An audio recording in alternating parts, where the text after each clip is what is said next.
Hi, welcome back guys. This is your friend, the D in WhatIf, with another fanfiction. This is the second part of What If Deku was a flamboyant quirkless rebel. All credits for this video go to their respective authors, so please support the real author. Check out the link in the description for more details. Please give this video a like and subscribe to the channel if you want more videos like this. Now let's get into the fanfic. After the traumatic experience, we get a vacation from school while they get a chance to buff up their system against someone who could teleport anywhere they want.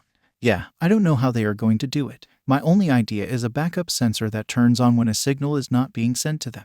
They asked the support team for solutions, and that's what I said. Apparently, that was smart, and they are doing just that. That is such a simple idea. I'm supposed to be a dramatic person, not simplistic. Ugh, I was forced out of my costume to take a shower in an attempt to get rid of the blood. The suit is screwed. I will be honest and say that the realization dawned on me on what the hell happened, and I got sick in there. Thankfully, the shower cleans it for you. Usually, when I get sick, I kind of start having a panic attack of some sorts. I think the only reason why I didn't start panicking is because I know I have shit to do. I guess I found a temporary cure, at least. Anyway, it's after class, so I headed off towards the medical wing only to get kicked out because Recovery Girl said, and I quote, "Aizawa needs to rest, not deal with an out-of-control kid."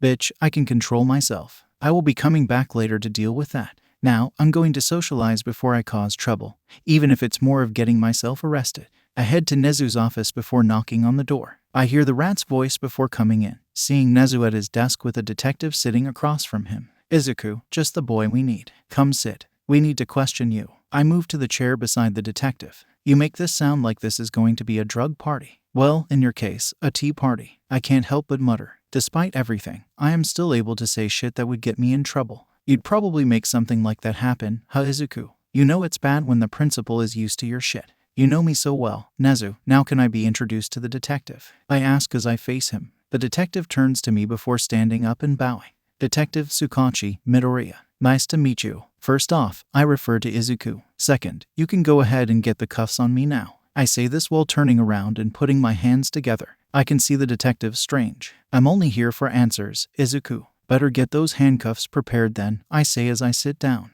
The detective looks at Nezu. "Don't worry, that's how he normally is." Nezu supplies. He nods before looking at me. "Do you mind if I record you?" Interesting. Typically, you can't record unless you have Guardian's permission. I'm going to assume Nezu gave his permission to do this as long as he is in the room. I see a nod. "All right, then yes." The camera quickly set up to face us before being turned on. "I'm going to need your name, occupation, and quirk." Detective Tsukachi asks. "Izuku Midoriya, UA, student, and I am quirkless." I watch him write something down as I lay back relaxed. "I need you to explain the USJ attack as detailed as possible." I whistle before I speak. When I first walked into the USJ, I immediately felt that something was off. It's a gut feeling you gain over time when you are bullied a majority of your life, so you know when you're going to get hit. Anyway, I noticed nobody was reacting, so I decided to check it out myself. On my helmet, I have a visor that has heat sensory installed so you can find people through rubble and things of similar nature. I turned it on, and I saw people pretty much everywhere, but they were in a crouched down position like they were going to attack.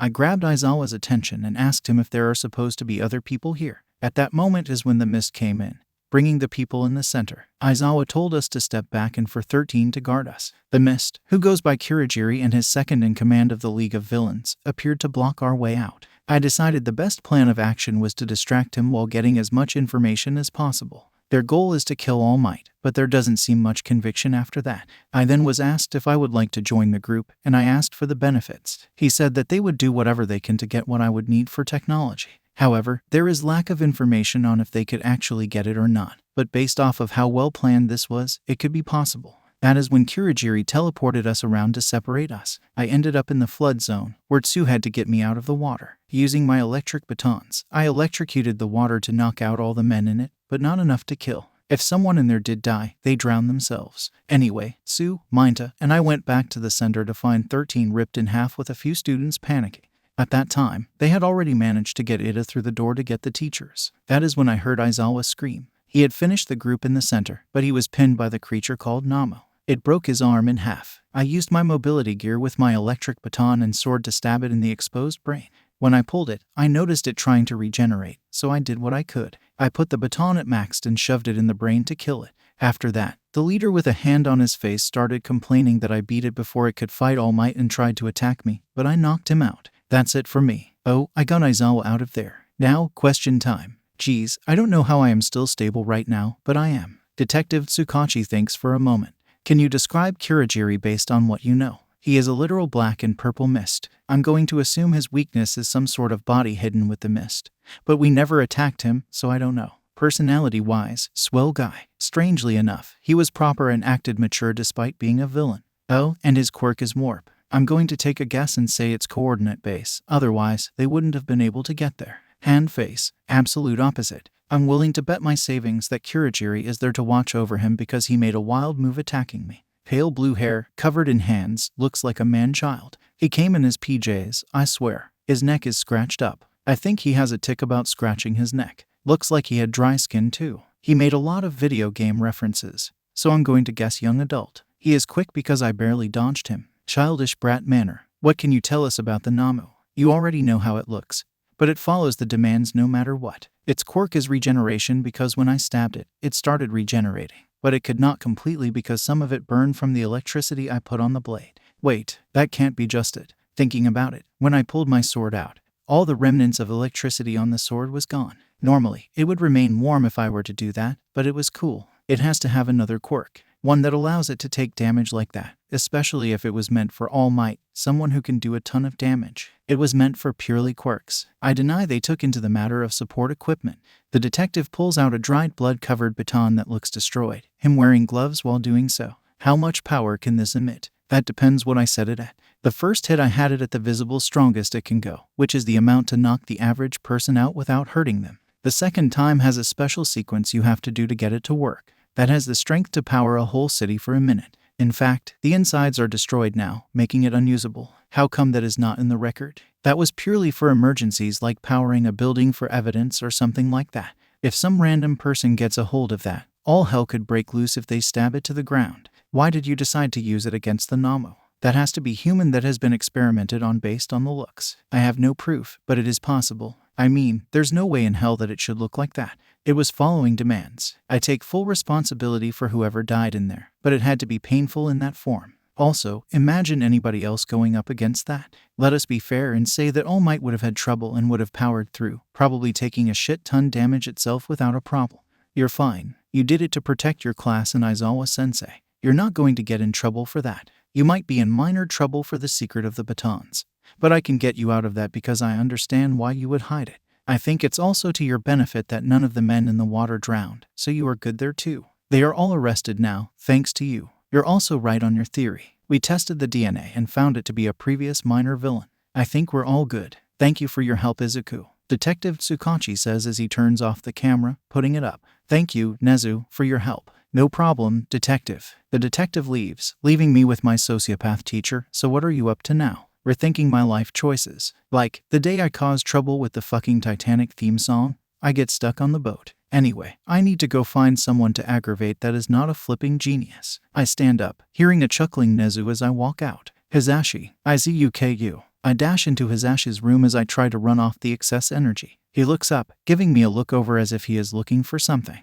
My god, you know how to give me a heart attack. Are you okay? Hizashi asks. Yep. Nobody died. Mentally, Izuku. Oh yeah, that went out the window a long time ago, darling. I'm going to hear it from Shouta, though. Why? I kind of killed somebody in front of him, even if it needed to die. Silence. The next thing I know, I'm being pulled into a tight hug. My god, no need to be so sad about it. I'm fine, Shouta is fine. We are fine. I get forced back, and Hizashi looks me directly in the eyes. Izuku, nobody can brush off killing somebody like that. There are more important things to worry about. Let me forget about what the hell happened at that moment, and worry about the fact that during the attack, I got teleported to a fucking ship. Hizashi switches back to his usual self. He understands. Sometimes, it is better to forget for a while. We are easily amused children, after all, so we can forget for a little bit. I pull back from the hug because germs. He may be cleaner than Shouta, but still. Seriously, the day we did the Titanic song. Dang, karma out for you. Didn't last long. Anyway, you up to anything? Pretending to be working. Why? This man is me all the time during class. Well, I can't go home with Shouta in the medical wing. Like, I tried to get in there, and recovery girl told me that she doesn't need an out-of-control child in there. That makes Hizashi laugh. Is Nimari still around? Yeah, why? What are the chances that she is pretending to work? Equal to me. Time to go find her. Nemuri. Hazashi and I scream in sequence as we slide into her office. Izuku. She runs over to me, lifts me somehow, and gives me a tight squeeze. What about me? Hazashi complains. You were not part of a villain attack. Izuku was. You will get your attention later. I can see the sad look on his face, so, despite my dislike towards it, I reach over and pat his head. I receive a broad smile with me returning one to him. You okay, kid? I'm fine, geez. I tell her with an attitude in my voice. Hazashi. He seems a bit grumpy. He seemed grumpy when he found me too. I quote him, not grumpy. The only thing I could be grumpy about is Recovery Girl not letting me in. That is exactly the reason. Both of them exclaim. Okay, I may be a little worried about Shouta, but that is all. You're more worried than Hazashi, which is an impressive feat, Nimari points out. Shut up. It's cute, though. Izuku is worrying about Aizawa. Hazashi doesn't help one bit. I called this meeting here for a reason. I have no idea how long it will take to get him out of there, but I want to grab some clothes just in case. I want to go now since he is less likely to wake up now. Can y'all message me if he wakes up? No problem, kid. You need someone to go with you. Nimari asks. No, I got this. You can both keep pretending you're working. I will be back in an hour. With that, I force Nimari to drop me, and I leave while putting Germ-X on. I also just realized how much hair gel is on Hazashi's head, and damn, is it really worth that much to be a troll? I managed to get inside to grab a couple of outfits for him when I realized there are holes in a ton of his clothing items. I seriously wonder if he notices. Probably not. Anyway, it takes longer than I thought because I head to a nearby convenience store to pick up needles and thread. I'm not walking beside someone who looks like a trash bag. However, I arrive back eventually. Both Hazashi and Nimari try to convince me to go home, but I'm not leaving, so they went to get food, so I don't starve myself. I tried to get into his room, only to be kicked out again. Therefore, I am rebelling now. I'm sitting outside her office, in the hallway, on the shockingly clean floor stitching the holes back up. Thank God we made our costumes for our Titanic prank, or I would have no idea what I am doing. I think I've been here a while because I get sushi from 7-Eleven dropped off to me along with water. Once again, I tell the squad I'm staying here. They don't bother trying to move me because I'm too stubborn for my own good and leave for home. I scarf down the food and realize that this place is creepy without people in it. But you want to know what's worse? When bloody fucking shitty little Might arrives. He is walking down the hallway when he notices me on the floor. Midoriya. What a pleasant surprise to see you here. Shove it up your ass. May I ask what you are doing here? I'm waiting for Shouta to wake up. Recovery Girl won't let me in because apparently I'm too hyper. I say the last part with heavy sarcasm. He gives me a questionable look because I am stitching one of Shouta's shirts right now. Shouta, Aizawa. We didn't know our family names till this year because I normally only refer to my given name. Kill him. I have no weapons on me. I need to make some now that I'm thinking about it. Yeah, Skinny Might is the only person here who refers to me by my family name. Maybe Recovery Girl now too. How is he doing? He's resting now. I get a nod before Skinny Boy decides to sit beside me. I make sure there is 3 feet at least between us. Midoriya, I wanted to apologize after everything. This makes me stop what I'm doing, and I look up at him. You proved me wrong. You can be a hero without a quirk. I heard about what happened, and only you were able to do anything because of what you built. I wish you were less reckless, but you knew what you were doing otherwise. I am proud of you, kid, and I am sorry for everything I have said before. I sigh. Guess I have to respond to him. All Might, let me be honest with you. I'm willing to forgive you because I know society shapes everyone into believing that fucking myth. Funny enough, he flinches at the curse. However, I'm still going to hold a grudge against heroes for being so narrow-minded. I will change that by making the floor we all stand on crumble below us. I want people to realize that you have a brain, not just a quirk. That day with Bakugo, they did nothing because they only relied on their quirks. That needs to change. Nobody needs to die because of stupidity. Well, people are still going to die of stupidity, but not because of heroes, hopefully. I look to see All Might look impressed. That is going to be an interesting sight to see. Young Midoriya, I wish you luck. Alright, so All Might is off the shit list. For a minute. He gets up to go into the medical wing, and I expect Recovery Girl to kick him out, except he doesn't get kicked out. He remains in there. God damn it, Recovery Girl, you on the shit list too now. I go back to harshly stitching Shouta's shirt. Thank God I brought band-aids. All Might did leave along with the rest of the teachers, meaning I am the watchdog for the nurse's office. I've been here for a couple of hours, and I fixed all of Shouta's clothes. Currently, I'm distracting myself by tinkering with my watch that I have no idea why I keep with me. To be fair, I think I'm going insane because my mind is having those unique thoughts again. Then, the door open. Jesus has arrived. I look up to see Aizawa at the doorway with a screaming Recovery Girl in the background. Both of his arms are fine, seemingly movable, though one is wrapped up a little bit. He looks down at me, and we lock eyes. I quickly get up. and the moment I do, he grabs me and pulls me into as tight of a hug as possible, causing me to crash against his chest. The screaming in the background stops. Shouta, I ask softly for once in my damn life. To be honest, I didn't notice how much I was worried about him till now as I hugged him back with as much force. Shut up, Izuku. I hear him murmur, but I am willing to accept that. We remain there for what seems like forever until Recovery Girl snaps out attention, but we stay hugging. I think we are both glaring down the woman. Recovery Girl sighs. You really found somebody, Aizawa. He remained out there the whole time. I was afraid he would wake you up. Anyway, rest and don't go on patrol. Izuku, I'm expecting you to watch over him. Midoriya, I growl. I'm still pissed off with her. Aizawa sighs as he pulls back from the hug, ignoring her as I grab his stuff, and we walk off. We remain side by side for the walk home. Shouta and I made it home without a hitch, and I forced him to eat leftovers because I already ate. Now, usually, the dumbass is quiet, but this is a whole new level. Being the social bitch I am, I'm not going to stand for this. I sit down beside him while he eats. Something on your mind, asshat? You can go ahead and talk. We have no censorship here. I ask, laying back. All of it is about you, Izuku. Getting straight to the point, Shouta.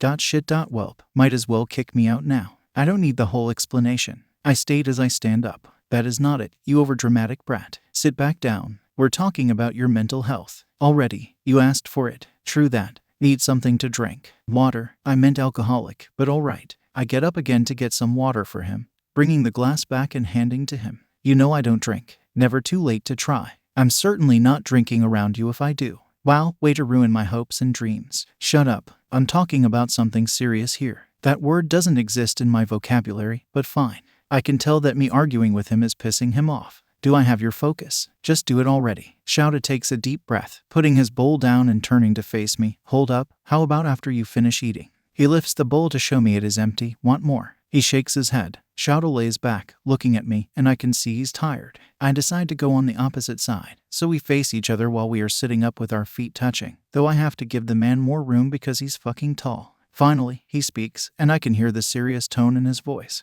Izuku, I don't know where to start because so much has happened today. I'm going to guess that it has something to do with what I said on the bus, and what happened at the USJ. Yeah, I guess I am going to do this chronologically then. The bus ride. It's sad that this is the tip of the iceberg.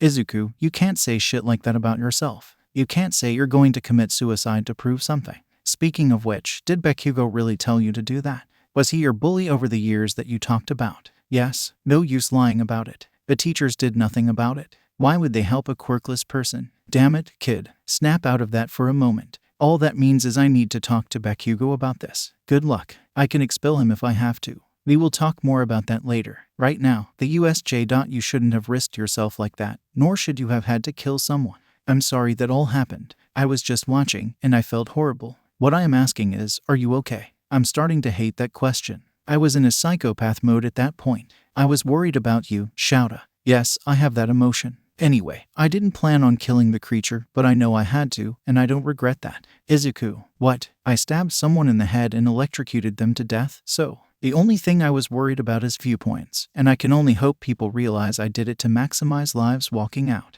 I'll be honest, I'm trying to joke about this because if I remain serious, I'm going to fuck myself over. Izuku, it's bothering you. Maybe a little because of the blood. Not the cleanest thing, you know. However, I have to continue moving forward, otherwise I might as well jump now. At first, there is silence until Shouta sits up, crawls over to me, hugs me tightly, and lays down beside me. Well, we know who's gay now. And it isn't me. Need me to call Hisashi. I am not your cuddler. Can you shut the fuck up about Hisashi? I already know you have a crush on him. Izuku, this is for both of us. Healthy attention. Not beating each other up. He readjusts, so I'm against his chest. I secretly don't mind cuddling, but I shall remain stubborn. That is our relationship. You beat me up, and I'm the annoying little brother. I thought I was Denzawa. You overcomplicate things. Denzawa, you're a brat. You know that. I'm here with a reason. With you being mentally insane. Yes, I can't help but wonder sometimes. I thought you could only wonder about ways of torturing the world. I'm included in that world, Shouta. There is silence for a while with awkward cuddling, but it works until Shouta decided to bring something else up with that smartass grin on his face. I heard you were awfully protective of me. Fuck no. He can jump into the ocean after that. I try to get up, but I feel arms forcing me back down against him. Shut up. Also, we have a weird-ass relationship. We both know this. Go to sleep, cat. Cat. I feel insulted. I get knocked upside the head, and I thought Hisashi was going to make me lose my hearing. I take full honors. I hear a sigh. He is quite literally treating me like a cat. I should make this man a robot cat. After that, we remain quiet, and I swallow my pride temporarily. Somehow, we ended up falling asleep against each other, and it's flipping weird. For Shouta, maybe not, because the man could probably sleep in a trash can. Oh wait, he did before I cleaned the place up. For someone like me, I rarely sleep in the first place. If I am asleep, it's generally for like an hour or two at 2 o'clock in the morning. Then, I wake up and work on some projects. It doesn't help that a lot of the time, I can be awakened with small things like a change of lighting or a minuscule sound. Well, unless I'm drunk, but we won't bring that up. I slept for fucking 4 hours. That's a world record for me. Now, you may be wondering why I'm up at midnight. Well, let me give you a summary. Meow meow meow meow. Intruder alert. Meow meow meow meow. Shouta and I shot up immediately to find Hisashi and Nimiri at the door with my robot cat robot meowing at them with lasers aimed at them. Sparky, stand down. I yell the command. The cat quiets down and comes over to sit next to me, wagging its tail like a dog. Let me introduce you to Sparky. Sparky is the robot cat. Shit, I am tired of having to say that. It was a dog, but I put cat ears on it and a meowing system instead of a barking system for Shouta's sake. It still looks like a bloody dog, so I have to fix that eventually. That cat is basically an alarm system for the house. Thinking about it, Shouta doesn't know about it. Oops. I put a metal ring around the door along with the windows that can detect people. Then, it sends it to Sparky to decide whether to attack or not. I already have Shouta and myself in the system, so we have no worries. We don't have Nimiri and Hisashi in.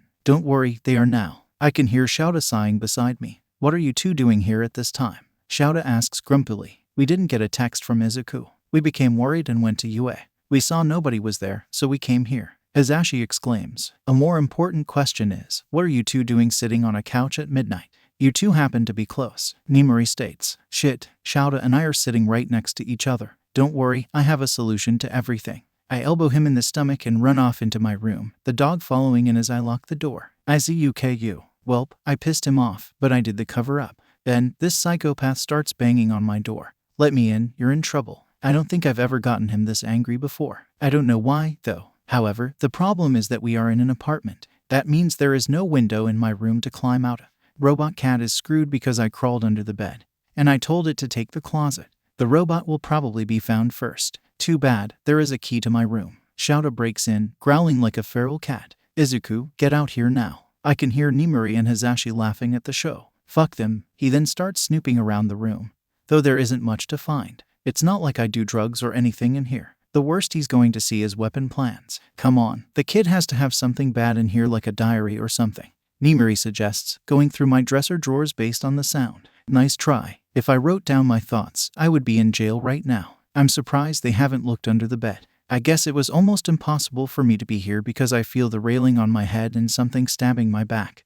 But oh well. Survival. I'm glad I cleaned it recently. You sure he hasn't made a teleportation device yet? Hisashi asks. If he did, he would be teleporting all over the place and causing trouble. It's impressive he remained quiet this long. Shouta states. Have you checked under the bed yet? Have either of you checked the closet yet? Nope. The two idiots state. As he goes through the closet, Nimiri jumps to lay on the bed. I scream like a fucking girl in agony. That metal piece in my back just cut me, and the smell of blood hits my nostrils. I cover my mouth as I try to get out, only for the weight to still be there. Nimiri, get off. Izuku got himself under the bed somehow. Shouta demands harshly. The weight is gone. Not wasting time, I force my way out of there, get up, and zoom to the bathroom. I don't bother to breathe. I really don't want to smell that after today. It just makes me sick, causing me to panic more. We don't need that right now. The moment I get in the bathroom, I remove my shirt, not bothering to look as I throw it in the laundry basket. I need to calm down. Blood going to be a common thing in my career. I need to get over this before it gets too far. I take a deep breath, smelling the metallic once more, but I focus on my breathing. In and out. You got this. Just pretend you're a vampire or something else ridiculous, you psychopath. I hear someone walking behind me, causing me to look up to see Shouta at the doorway with a grim look. Sighing, he walks in and grabs the medical kit before starting to wrap it. What happened? He asks as he focuses. Your bed frame stabbed me. We both know that isn't what I was asking for. I smelled the blood, and it caused me to freak out. Sorry about that. That's expected. Are you fine now? I still hate the smell because I ain't Edward, but as long as I am calm, I'm fine. He hums. As Shouta works, Hisashi and Nimiri enter, flinching at the wound I can't see. However, something else catches his eye as he walks over and feels my shoulder. I bite my tongue as I stiffen up. Excuse me, but I am self-conscious. With all the shit you do, I'm surprised. Shouta adds to be a jerk. Stop arguing for a moment. Izuku, what's with this mark on your shoulder? All over your back. Hisashi takes over. What mark? I have to reach over before feeling patchy skin that's all over my back. However, the most obvious is the shoulder. Oh, that's from Bakugo when he was first learning to use his quirk, the dipwad. We fought a lot. He has a few marks from me zapping him to get him off me. Hold up, how long have you two known each other? Since the second one popped out of our mother's womb. Our mothers are besties. Somehow, too much information. Shouta growls at me. Which part? The first. The second part is interesting. Drama queen much. I see it. You should be wrapped up. Now, bedtime, kids. We are not kids, bitch. Yeah, what he said. Hisashi and Nimori chime in. You act like it, especially after that stupid stunt you three did. At least you know your future husband has a good singing voice. What? Good night. I head to the room and start looking over weapon plans. I can hear Shouta wrangling the other two to sleep on the couch. We are back from our free vacation without any problems. And you want to know what Shouta hits us with? The Bloody Sports Festival is coming up in a couple of weeks. Well, I'll be honest. I'm fucking excited. Some students are nervous because we just had a villain attack. But they can shove it in their faces because they don't stop coming. Uraraka, in particular, is scary. She's determined to win this shit. Like they say in Undertale. She is filled with determination. I have one invention to work on for the sports festival specifically. But that isn't a big problem. It just needs to get done. I did start on it, and the basics were done. I only need to do the actual programming. I would bring my batons in for my weapon choice. I'm prepared, or so I thought. They approved of Cat, but they didn't support the electronic batons because it's considered too dangerous. If you use them without electricity, they're allowed. What? Excuse me, we have a Pikachu in our class, yet I'm not allowed to bring my batons. Hold up. Kaminari's quirk is literally the same as the batons, if not more dangerous. I'm going to assume that you have nothing to do with the decision?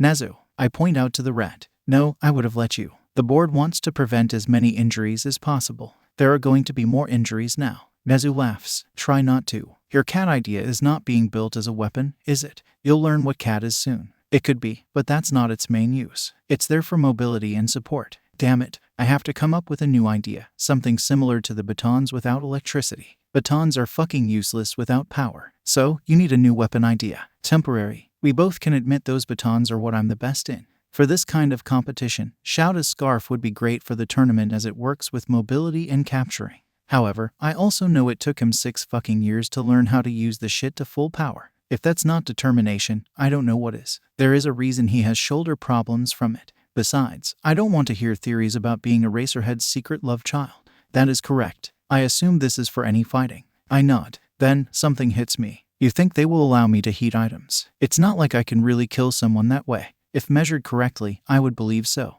What are you thinking? I can't use a heat form of batons. That's just stupid. It needs to be a short and long-range weapon like the batons. Maybe more a capture-style weapon. I need to look at my past plans. Maybe I can recycle something there. Nezu nods in response. Back to the drawing board. I skipped hanging out with Hatsum today because her robot is done, meaning she is working on other things. That doesn't leave me much. All the parts of CAD are together. I need to write the programming that I should be working on, but not right now. I could use her help later, but she would come up with crazy shit if I leave her the whole thing. I could be programming right now. But no, the Board of Education decided I can't use electronic batons even though we have a quirk that does the same thing. That leaves me in my room, looking over weapon plans. When I was creating my costume, I had to come up with many different weapon plans. That list went from brass knuckles to guns. However, I know I can't use a gun to save my life, and I'm fucked with range if I decided with brass knuckles. Swords are also out of the question. Jesus Christ, my bed is covered with weapon plans that will never be used.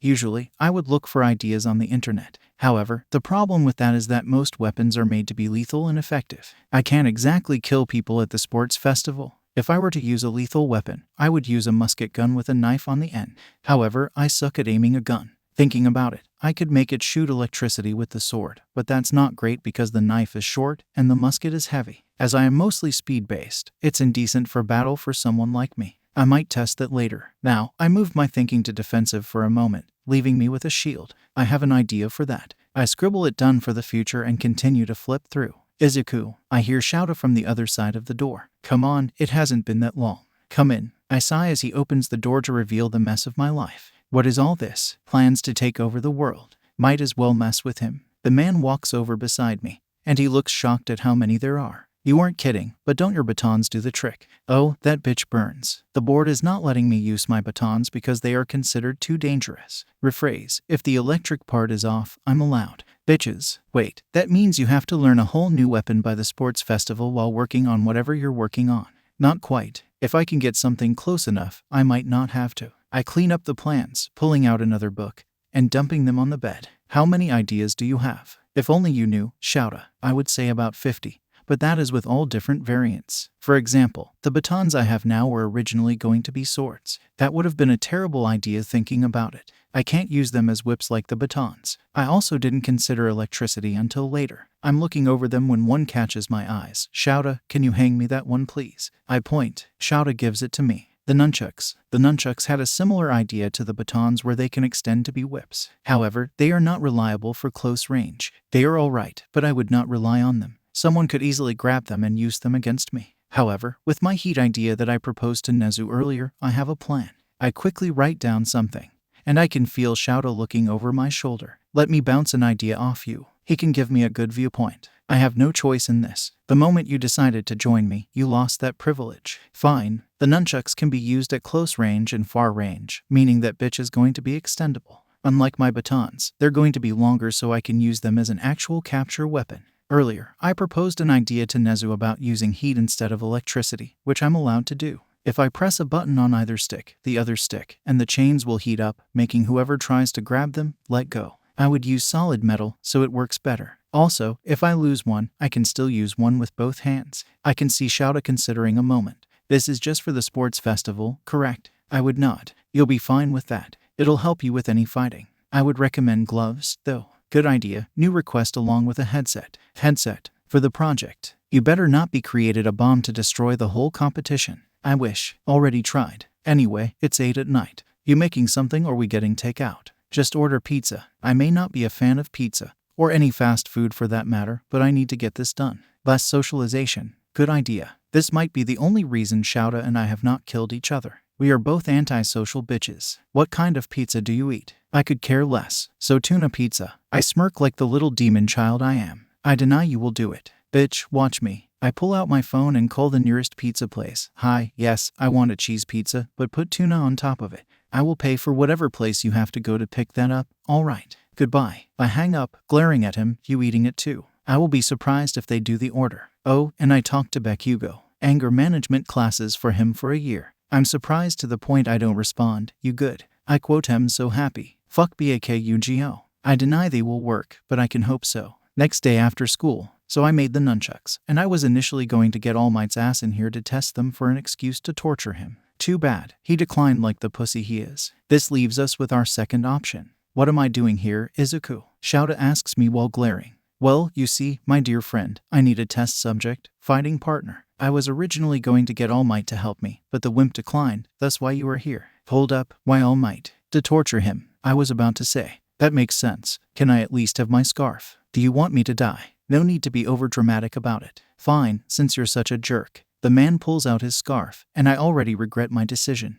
I'm hoping those YouTube videos show me justice. Do you even know how to use nunchucks? Yep, I looked it up on YouTube. You're screwed. I know. Let the fight begin. Shouta gets the first move of throwing his ribbons, but I slide to the side and start approaching. I could use my capture feature now, but this is fucking Shouta. I'm asking for hell for a move like that. I keep going closer until I get tripped up, causing me to fall, but I roll out of it before the man decides to do his thing on me. With the free moment, I swing one nunchuck towards him, it expanding towards him. As he moves to dodge, I use the other to wrap around him, putting the over before trying to capture with both. Too bad it was too loose, and he escaped. I bring both towards me as he hops back and throws his scarf once more. This forces me to dodge. I focus on avoiding, for now, moving as little as possible. Sometimes, I have to use the nunchucks to knock them back. The thing is I get real bored quick. This leads to me grabbing one of his ribbons and tugging it down. He must be used to it because he barely stumbles, but he uses it to his advantage to run forward. Too close for me to use the capture feature.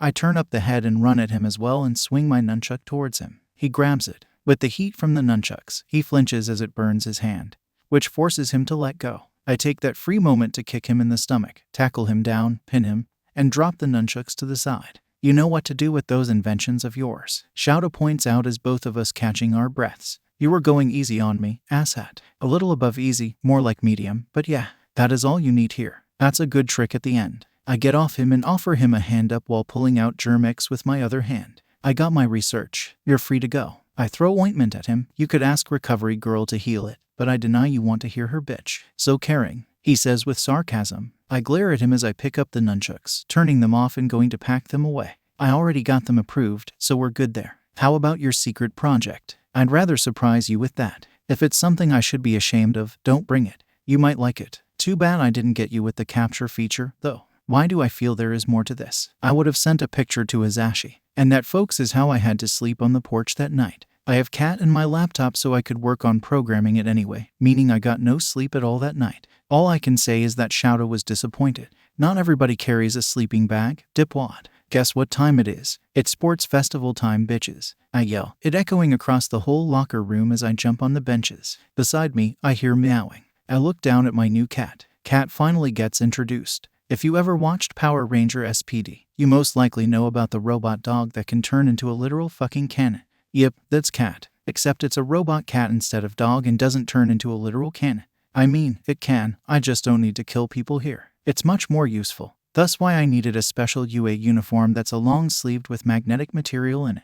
I had to make specific shoes too, but it'll be worth it. Attached to the belt are the nunchucks I had to make. Now, back to the scene. IZUKU, you can't be cursing like that. Also, why do you have a robot cat? Ida decides to try and inform me. Great, now everyone is looking at Cat. Cat is my ticket to winning this show. I state as I get down from the benches and pet Cat, it purring to me. I hear Uraraka giggle beside me. Of all the things you could have done, you made a cat. It's not an ordinary cat, it's Cat. Some people don't understand. Shut up, Deku. I'm still going to beat your ass. Bakugo decides to include himself in the conversation. I smirk. After the sports festival, I get self-conscious in front of an audience. Baku dear, get over here, you damn Deku. Welp, time to blast. I run into my locker, throwing myself in. I can hear a blast outside of it. I smirk, can't get me when I trap myself. Besides, I give the speech, you brat. Oh shit, I just called someone by Shouta's go-to name. Fuck, I seriously need to spend less time with him. Stupid Deku, can you even get out? Yep,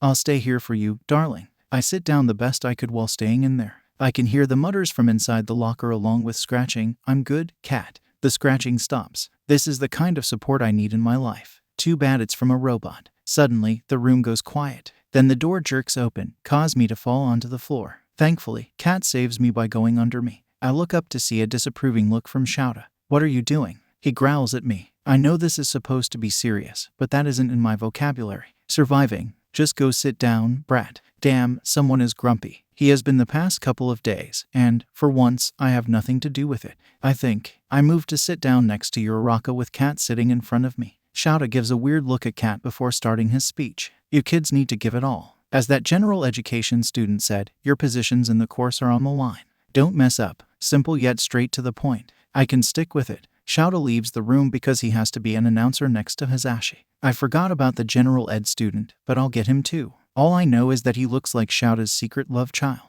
It's going to be fun torturing him. Anyway, that leaves the nervous energy in the room until Todoroki decides he needs to face me. Izuku. Finally, I get an actual cute boy to communicate with me. Yes, I say with a smooth voice. Between the two of us, it's safe to say that I am the stronger one. Damn it. I don't have a quirk, darling. That is a given. Shouldn't you be talking about this to Bakugo? Yeah, half and half. Bakugo, for once in his damn life, supports me. I would, but you have teachers to back you up. I notice how you, Present Mike, and Midnight get along. We sang the theme to Titanic. You can't take us seriously. This peppermint boy has the nerve to growl at me. You aren't listening. You have an advantage that the rest of us don't have. If this were a singing competition, I would. Otherwise, that's called bullshitting life. Isn't your father the burning trash can, though? I decide to point out. Wrong move apparently. Don't even bring up that bastard like that. Daddy issues, fine. How were you able to defeat the Namu? That thing was created specifically for All Might. It takes all my energy not to flinch. I'm still recovering from that kind of sort of.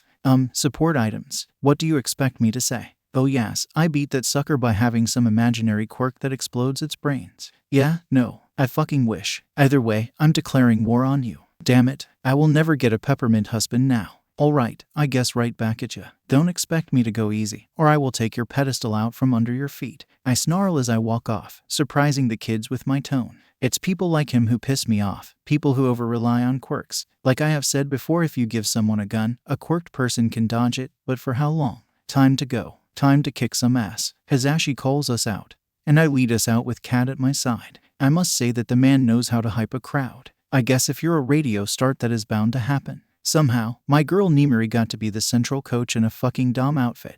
The plus 18 hero is the coach for first-year students. This is going to be interesting. With introductions out of the way, can Midoriya Izuku come up to do his speech, please? Nimiri announces as I walk past the crowd of students, standing up at the podium. Oh, I remember what Nezu and Shouta told me about this. The conversation between Nezu and I. I was told by Nezu I had to do the speech this year because I got first on the entrance exam. I'm the class representative. Yes, your idiot with technology is your class representative. A quirkless dude is your class representative. Yep. Anyway, on to the conversation. Do you trust a psychotic kid to give a speech? I asked the rat himself. Sure, I do. It was between you and Bakugo, and I've seen him. Of all things Nezu and I can agree with, it's Bakugo. Someone gets me. But what do you expect? Well, you are the first quirkless kid in this school, let alone the hero course. You could use this as your statement if you wanted to.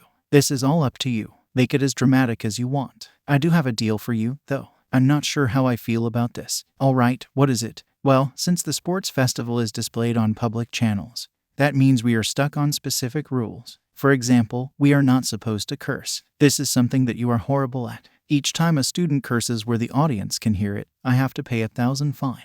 Damn, that is expensive. You just proved my point there. Usually, I have 50,000 set aside for my students' foul language. However, this year, I set aside 100,000 because of you. Okay, I know I can be bad, but I'm not that bad. I say otherwise. The deal is that if you limit your cursing and save me money, you will get a free pass to cause trouble. Deal? I knew it. It will be interesting to see how Aizawa deals with you. But the overall conversation is to limit your cursing and be as dramatic as you want. Got it. I can tell you the conversation is very different for Shouta. The conversation between Shouta and I. This is the same day Nezu told me. I assume you know about the speech you have to do. Shouta asks me from the couch as I cook. Yes, why? I respond. Don't do something stupid. I know you're aiming for something. We both know what. You have to prove you're an asset to everybody. For once, Shouta is correct. I know. I have a plan. Should have known. Yeah, you should have. That conversation ended with a punch in the stomach. I stand at the podium with Kat beside me, making sure I look at everybody. You would think I would be nervous, but I am not. I am determined. Before I say what I want to say, I would like to rewind in time to a little bit to when I was a little boy. People did not expect me to become a hero. If anything, they expected failure. All because of who I am. I wanted to be the hero with a smile on his face in the face of danger like All Might. I wanted to be able to provide people comfort. However, how am I supposed to do that when people look down upon me? Yes, I was bullied. Yes, I was beaten. Yes, I was told to end my life. How was I supposed to face that? Well, that was a simple answer for me. I joked with them, laughing at them because they have no idea what is coming at them. I am standing before you at UA. Something people expected was impossible. I want to become a hero to show that no matter what the hell you've been through, you can get up again. I want to become a hero to show you that it is possible. Even after all the BS I went through to do what you want to do with life. We strive to see something happen. Not just words. I take a deep breath, looking up with a massive smile on my face. People are already clapping, yells of the encouraging echoing throughout. I do not expect you to understand me. You want me to prove myself. I get it. You want us to prove that you can rely on us to protect you. That is what we are doing here today. We are here to prove ourselves to you that we are capable to taking care of you. Let us be your hope and light for the next generation. Now, without further ado, let us get it on like Donkey Kong. Plus Ultra, I scream, stepping back as the whole stadium roars with excitement and Plus Ultra. I moved back to my group with Kat as the stadium struggles to calm down. My classmates look at me with shock. Maybe I went too far. I look towards the booth to see Hazashi crying happily, and Shouta looking at me with a smile. I think that's like the second or third time he has ever smiled at me. What the fuck do I do a majority of the time that makes him grumpy? I look back at Nimiri to see her also crying with a smile. She takes a moment before snapping the whip, getting everyone's attention. That was such a wonderful speech. Oh, the youth. It really turns me on. Now, without delay, let's see what our first round would be. Nimiri walks over a wheel before spinning it. Taking a moment, it lands on something. Don't ask me. I don't understand. Your first challenge is an obstacle course. The rules are that you are allowed to use your quirks to go through, but you can't move off the obstacle course or sabotage your opponent. Everyone line up at the gate. Everyone crowds around the gate for some head start. I fix the visor headset on my head. The visor has heat reading just like my costume, but it's turned off right now. It's mostly for protection now, but we will see it in action later, maybe. The headset is for commands to Cat. Speaking of Cat. Cat, arms, I demand. Cat meows before I spread my arms slightly. Cat unfolds from being a cat, flying onto my arms to become robot arms. That is why I had to make a particular uniform. I tried without it and twisted both my arms to the point of damage. Thank God Recovery Girl exists. Too bad, she isn't my biggest fan. The arms have multiple features, though I will let it be a surprise for everyone. I stay in the back, smirking. These fuckers have no idea what is coming their way. It's time for the first round to begin and start. Nemuri screams into the microphone, smacking her whip. While the gates are opening, I use the first feature to Cat to fly over their heads. I added grappling hooks to this baby. The cave drops in temperature. Todoroki is wanting to ruin the wedding by freezing everyone to the floor. Class 1 knows better. We get out easily. I hear Hisashi screaming in the distance. The secret obstacle, the entrance to the obstacle course. It's so flooded that nobody can move. Both Todoroki and Midoriya seem to have found the solution to their problem. Todoroki freezes everybody to the ground, allowing him to go forth while Midoriya literally became Donkey Kong, flying over the competition. I wasn't kidding when I said it was unlike Donkey Kong. I entertain the people below. I swing out of the cave, screaming, Cat, rolly mode. I landed on my feet in front of the trapped contestants. Cat moves off my arms, becoming boots on my feet. These babies have wheels, making me able to zip through the first obstacle. The flipping robots from the entrance exam. Good thing I don't have to hack these bastards. I feel the temperature changing behind me. Cat, ice wheels. I came in prepared. The wheels change to spikes as I wait for the perfect moment to jump. Jumping on the ice field Todoroki created. Ice wheels are slower though, so that is still a good move on his part. Too bad, he is still running. Though, being the dramatic bitch I am, I have to do something extra. Cat put on chameleonaires ridden dirty. Oh, and regular wheels again, please. We're about to get off the ice. Cat does what I ask of it. I grin huge as I continue swerving around the bots. Then, the lyrics. They see me rollin'. They HATIN. Patrolling they tryin' to catch me ridden dirty. The first course is the bots from the entrance exams. However, it's seriously not recommended to fight these guys. With the places, we have Midoriya in first riding dirty. In second, Todoroki with his ice, and third Bakugo. Hisashi exclaims, my man. Of course, the English teacher would know it. Oh, what I live for in life. The lyrics blast as I arrive at the next obstacle that features pitfalls. Midoriya has arrived to the second obstacle, which is the pitfall of death. No worries, nobody will actually die. Cat, boots. Cat meows as it removes the wheels, switching to boots. I can feel the two boys behind me catching up. That is the major downfall with Cat. It takes about 5 seconds to change to minor things like wheels to boots and about 20 to do a significant switch. They will probably pass me. I'm right as I see Todoroki freeze himself and bridge, and Bakugo explode himself over. The boots feature a jump boost that should get me over Hell Zone. I do consider it for a second for the shit I do. The music shuts off as I run forward, jumping over the pitfalls of doom. When I land, I run and jump again. By the time I get across the falling zone, I see the final obstacle and the two hotshots ahead. The final obstacle, the minefields. Mines are scattered across the field that you must avoid.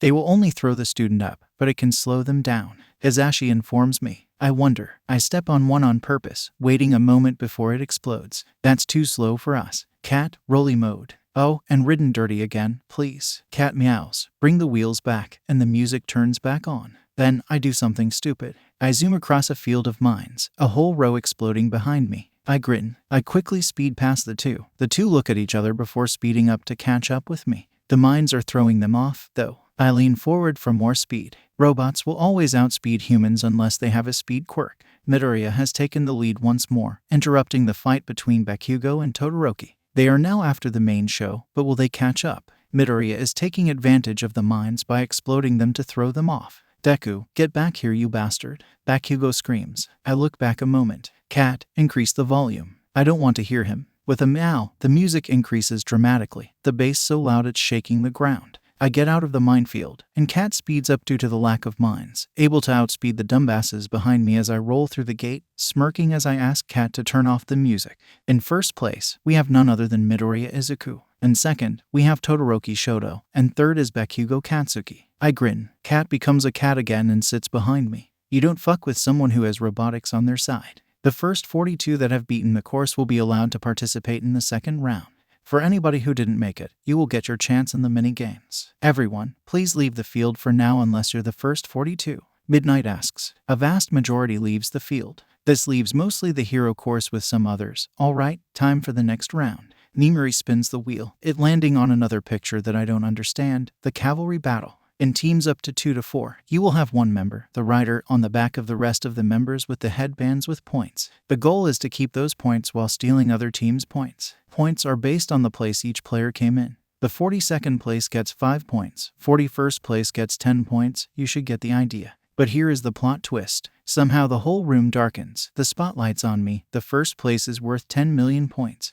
This is karma, huh? For being an asshole to the other contestants, you get the most points. Damn, I grin psychotically at the camera. I got this. You have 10 minutes to set up your teams and go. Nemuri finishes. Immediately, I feel a tug on my right shoulder. I look to find Hatsune. You know how to catch their attention with your inventions. Let me join your team, she exclaims. Depends, what the hell did you bring? Let's see. I've got hover boots, the suit we built, the jetpack, and that gun we built. Perfect, darling. We can work with that. We got this. Uraraka runs over to us. Izuku, can I join you? Yep, you actually could work well here. We're flying out of this bitch. Think you could make us along with another member light? Yeah, then you apply. No interview or nothing. Too bad you're only going to get paid with a pass-through, but oh well. Right now, we are fucking nailing the mobility. We need someone to attack. Wait, I have an idea. I run over to Ida. Ida, my man, want to work together? I'm sorry, but no. You have already proven to be strong. I can't rely on your for strength. Welp, I tried. Alright then, next idea. I walk off. I wanted to go all in on mobility, but that went out of the window.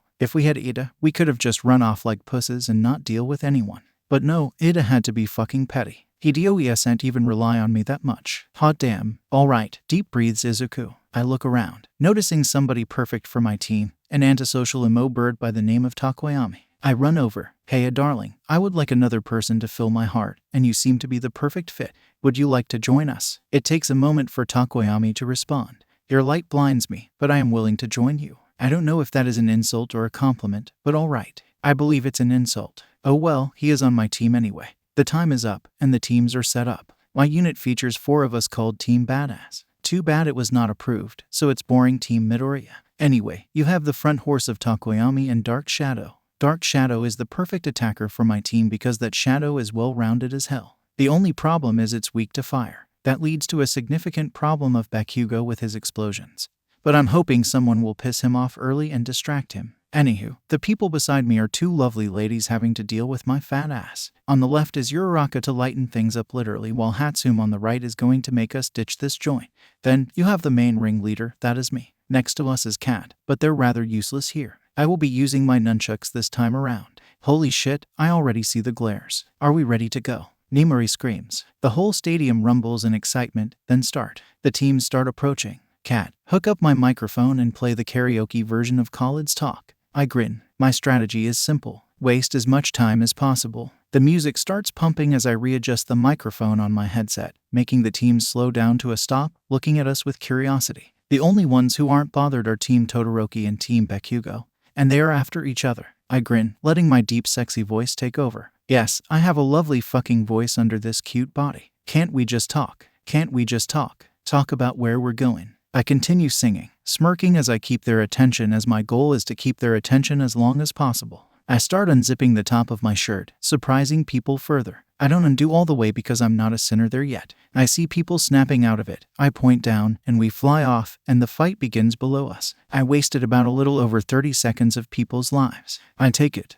OMG. Midoriya is actually using his singing practice to good use. He distracted almost the whole field for a few precious seconds. Azashi screams. Glad I made him proud. I took singing lessons after school over the last week in hopes of having a good voice by the end. It worked. Shouta finally comments. All those times I thought Midoriya would be causing trouble, he was with you singing. Yep, that might be the stupidest thing he's done yet. The sad part is that it was all planned. He used the adrenaline the students would be feeling and a surprise factor to throw them off. The worst part is it actually worked. He probably still would have moved either way, but he saved energy and wasted time, something he needs on his side. He learned from the best. More like the worst. You have to admit his voice is so good. No comment. Oh my gosh, Shouta thinks my voice is nice. I should sing to him during my free time. Back to the fight at hand. Our team just landed when Bakugo decided to make an appearance. DISCLAIMER. I heat my nunchucks, swinging them to make him back away. Off with you, bimbo. I yell. Good thing I did back him off because someone stole his headband, so he went off chasing them.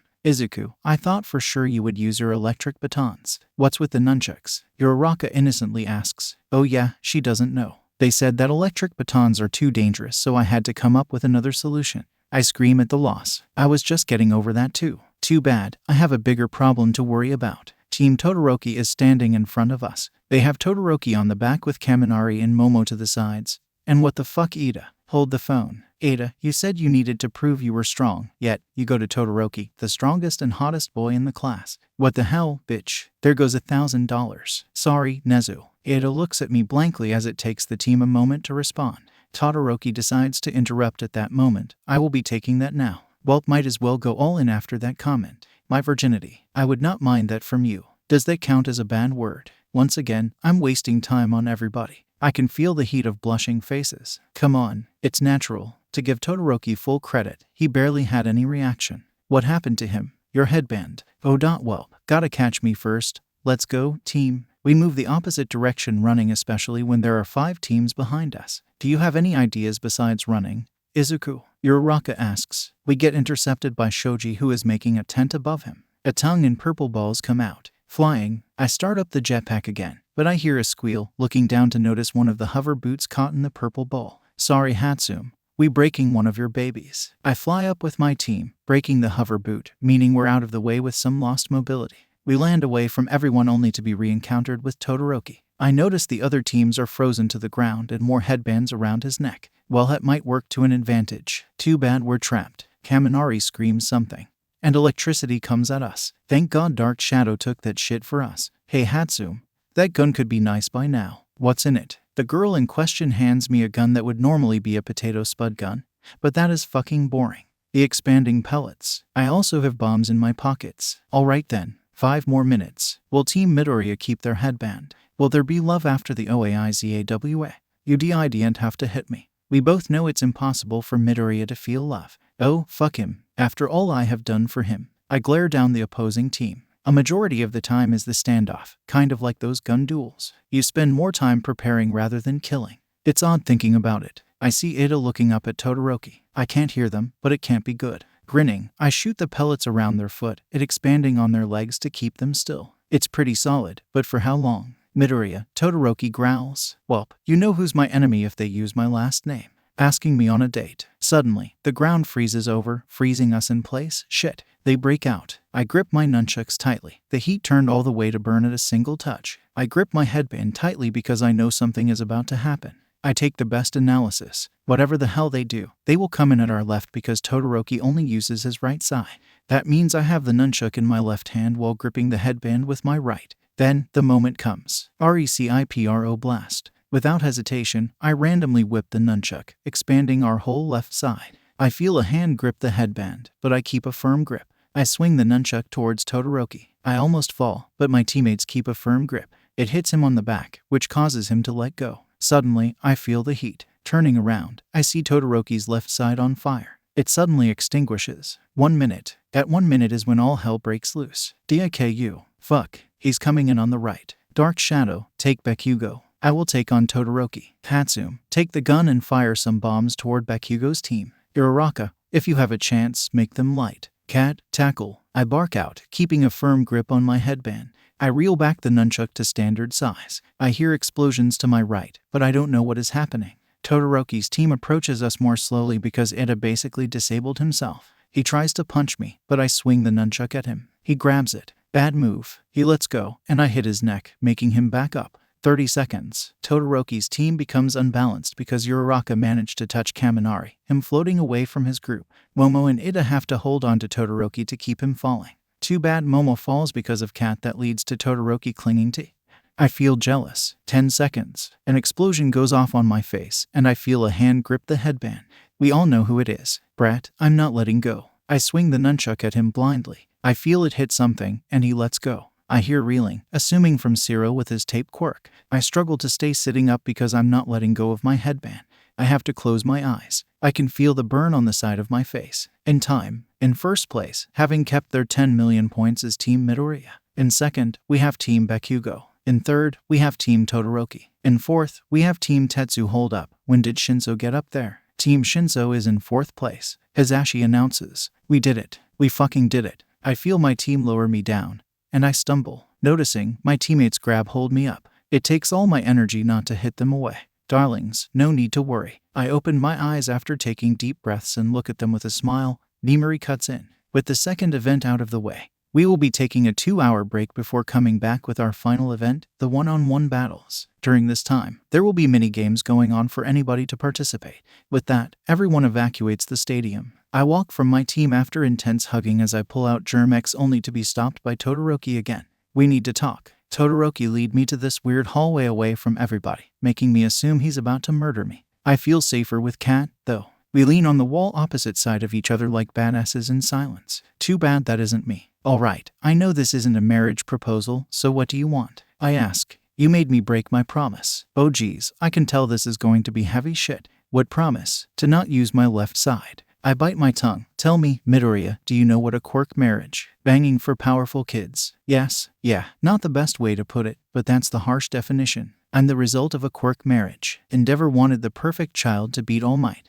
That perfect child is me with the perfect quirk. When I gained my quirk, he forced me to start training immediately. My father abused my mother to the point she could not bear my left side. She threw boiling water on my left side, leaving my scar." Todoroki moves his hand to the scar over his eye. "I swore by then that I would become a hero with only my mother's quirk and deny my father's quirk. I so badly want to scream at him. Do you know what I would have done to have a quirk like his? People consistently denied me, and I have to crawl from the bottom of my grave to be here. Yes, what Endeavor did was being a fucking asshole. But I learned you take that and turn it into strength. I don't believe you should deny your quirk like that. He was given everything, and I don't think he realizes that. There are better ways to defy, like, I don't know, maybe burning Endeavor to death. For God's sake, I will adopt the kid if I have to. Too bad I have to move on and hide my anger for now. What does that have to do with me? Tell me, are you the secret love child of present Mike?" Oh my gosh, did I hear what came out of his mouth correctly? The anger is gone now. I have to ask, how did you come to that conclusion?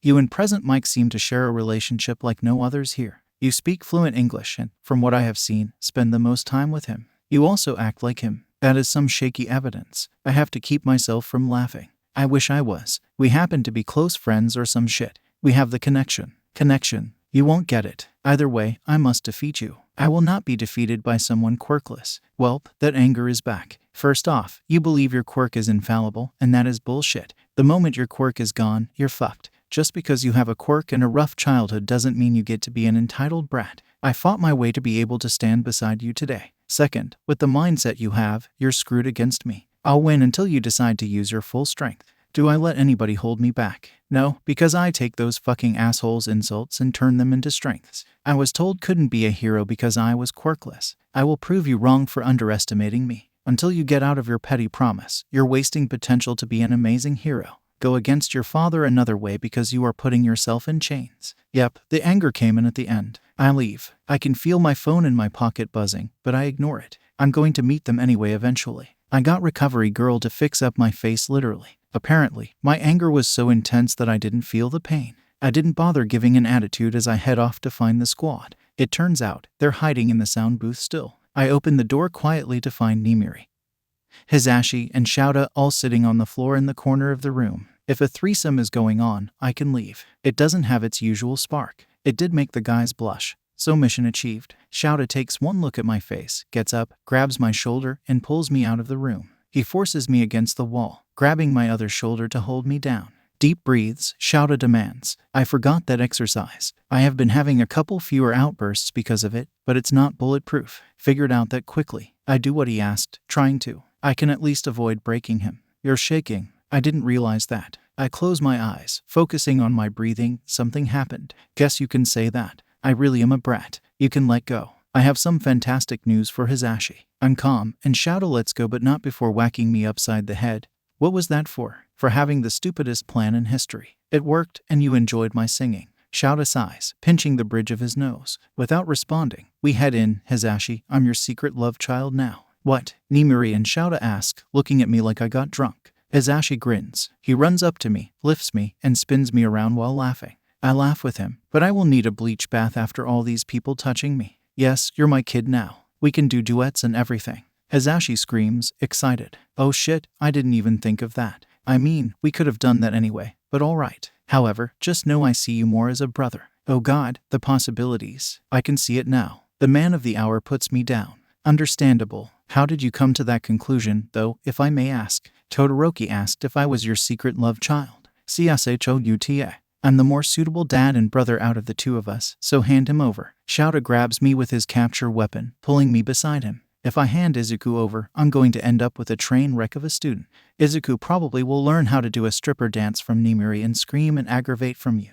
Oh shit, Shouta, I already do all those things. I took a class in pole dancing at night. I taught there at one point to make more money on the side. How you think I got to go here? That's why we don't need a teacher. I can teach you. His eye is twitching. What? Do they not realize a kid is literally in the room? Also, UA is free besides the entrance exam. You pay, and they don't care. Also, the entrance exam is still a bit on the hefty side for a part-time job. Mom is struggling as is. I can work for my own anyway. Is that how you're so strong? Yes. Reality settles in. Want a taste? No. Yes. Hazashi and Shouta are the first responders, and Nimiri is the second. The men glare at her. I do still need to learn how to twerk. I still need Midnight's expertise. I can teach you, kid. Nimiri grins. Shouta drags me out. Welp, I'm in trouble now. The other two are left behind. Hold up, I'm supposed to be mad at Shouta. I fight the bands. What are you doing, kid? Shouta asks. I'm mad at you. Why? You said I was incapable of love. It's true. Cat, attack. Cat meows before jumping the man. I managed to get out of the bounds. What the hell, Izuku? What the hell, Shouta? You know, I might consider making Cat my permanent sidekick after that. I was initially going to use them here only, but Cat could be so useful when I can't use any of my equipment. And because I built it and it's not official for support gear, I can. Is this the thing that kept you up for you to work on? He glares at it. Yep, likey. At least it looks like an actual cat. With that said, we head out to get food. So Shouta and I had lunch together. When I mean lunch, I mean I got us lunch, hid in a corner to eat, and I had to drag Shouta back to the stupid sound booth because he decided to go to sleep. It doesn't help that he's taller than me by like half a foot. Anyway, on to something important. We have some fighting to do. The rounds have already been given out, and I get to start this whole shebang against Shinso, also known as Shouta's secret love child. Anyway, I have no idea what his quirk is, so I can presume it's not a physical quirk, more mental. However, that isn't the exciting part. The exciting part is Tail Boy Ajiro, and some kid from Class 1B decided to drop out because they believe they didn't get in on their merit. Later, I was told by Ajiro not to talk to Shinso because he does some mind control, and he mind controlled his whole team this second round. Thinking about it, it's fucking genius. You limit arguments, and with one person controlling the entire boat, you probably have the most effective team next to if someone decided only to have a two-person team. It's an unpopular opinion, especially when I am the unstable one, but that's my opinion. Actually, let me rewind the whole conversation with him. Conversation between Ajiro and I. This is right before the match, and I'm in the locker room when Ajiro enters. Can I talk to you about your match? Well, I needed the information. Sure, know something on him. I ask. Yeah, his quirk. He has some mind control quirk, and he used it on us the whole time. He gets control if you talk to him, so be careful. He used it for villainy. Oh god, that is precisely the kind of shit that pisses me off. And he used it an evil way. How are you not seeing this? I can tell you that if anything, he had the most effective quirk on the field. This throws Tail Boy off tremendously. Think about it. If one person controls a whole team, this saves a whole lot of time. Not only would you not have to ask people where to go, but it also prevents arguments that could slow you down. If he had people like Todoroki's team did, he honestly would have the best team on the field. Even now, it's arguable. Speaking of, I believe you shouldn't have withdrawn. You got in on your own merit. You just didn't get to think the second round. If anything, I believe you disrespected Shinso's quirk and him as well for doing so. Harsh, but my opinion. So that's the view of a quirkless person? Someone can see it with a quirk, you dingus. I gotta go. Got a sports festival to win. I get up and walk out. Welp, I'm on the field now with Kat and Shinso across from me, and I'm excited, bouncing around like a goddamn dog. My competitor looks at me strangely. Are you okay? I nod with a huge smile. Yep, I hope you brainwash me. I want to know what it's like. That throws him in a 180. I seriously do want to be brainwashed. Competition be damned. I will figure a way out. Welp, while he recovers, Hazashi starts his introductions. Today, we have a boy who looks like a bush who has blown the competition out of the water with a robot cat and singing ability. We have Izuku Midoriya. On the other side, Well, he's not done anything worthy yet, but he got this far somehow. It's Shinso Hitoshi. You boys ready to go? Nimari asks. I nod with a psychotic grin I always have while Shinso simply nods. Then begin. She smacks her whip, and I quickly run forward with my nunchucks, swinging them at him. I caught him off guard apparently as he jumps to the side, tumbling. So no fighting experience, over-reliance on his quirk. Why aren't you using a quirk? You have to have something to get this far. Shinso asks, dodging another swing, but I catch him mid-jump, wrapping him up before swinging the other. No experience at all. The only reason I didn't say anything is because I didn't want to reveal I was quirkless till I was out. I swing the other nunchuck back, wrapping him up with both, causing him to fall. Seriously, not even going to show off your superpower because you think you're above all. I walk over to push him out of bounds. No, I only showed off Cat, and I already did that. The next moment, I feel nothing. I don't remember anything, so I will describe what happened. He told me to walk out of bounds, and Cat interfered.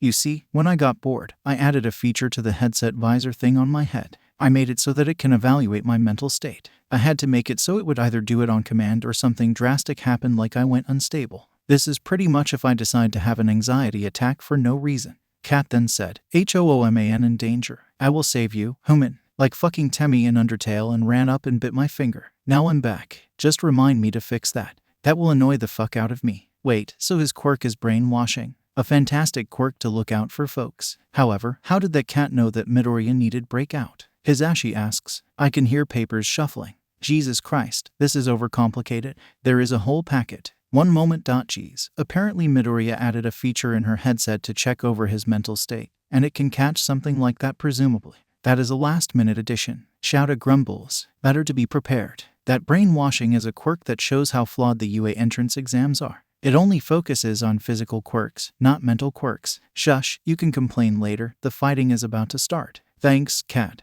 I assume you brainwashed me, Shinso. I have to say that it was paradise. Now, Cat put on barrel roll. You know, that one meme. I ask. Cat meows and starts blasting. Barrel roll. Barrel roll. Shoot the barrel roll. Shoot the barrel roll. Do the barrel roll. And it repeats over and over again. With a grin, I roll Shinso out of bounds literally. I had to ask Cat to stop playing the song as laughter roars before Nimari can make her announcement.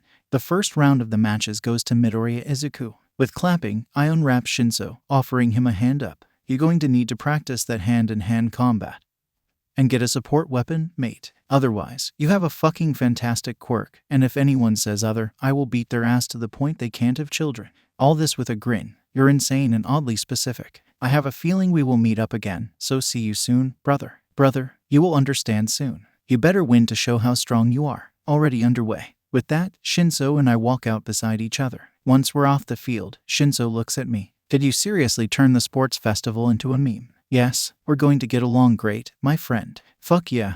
We got each other's numbers so I can spam him now. Let me give you a quick rundown of the other rounds. Zero was fucked the moment he stepped into the field because he got trapped in a literal fucking iceberg from Todoroki. He isn't moving from that. Kaminari decided to use his full-powered move at the beginning that leaves him in basically my state of mind when I drink more than usual. The girl, Shizaki from Class 1B, raised some vines from her hair and she trapped him easily. It's a neat quirk to check out. Next. Oh yeah, poor Ada, he had to deal with Hatsume. Ada got turned into a literal advertisement. Hatsume managed to equip Ada in support gear legally and had me hack the sound booth so she can talk. Izuku, am I good to go? She asks, her voice echoing through the speakers. I hacked with my headset, too, so everyone can hear me. Yas, Queen. Get this ad rolling. Thank you. Hold up, what is going on? Hizashi asks, confused, and I can hear Shouta grumbling. It seems Midoriya hacked the sound system. Since it has no direct effect on the match, it's legal. Brat, no need to be so pessimistic. I'm not going to doing the talking anyway.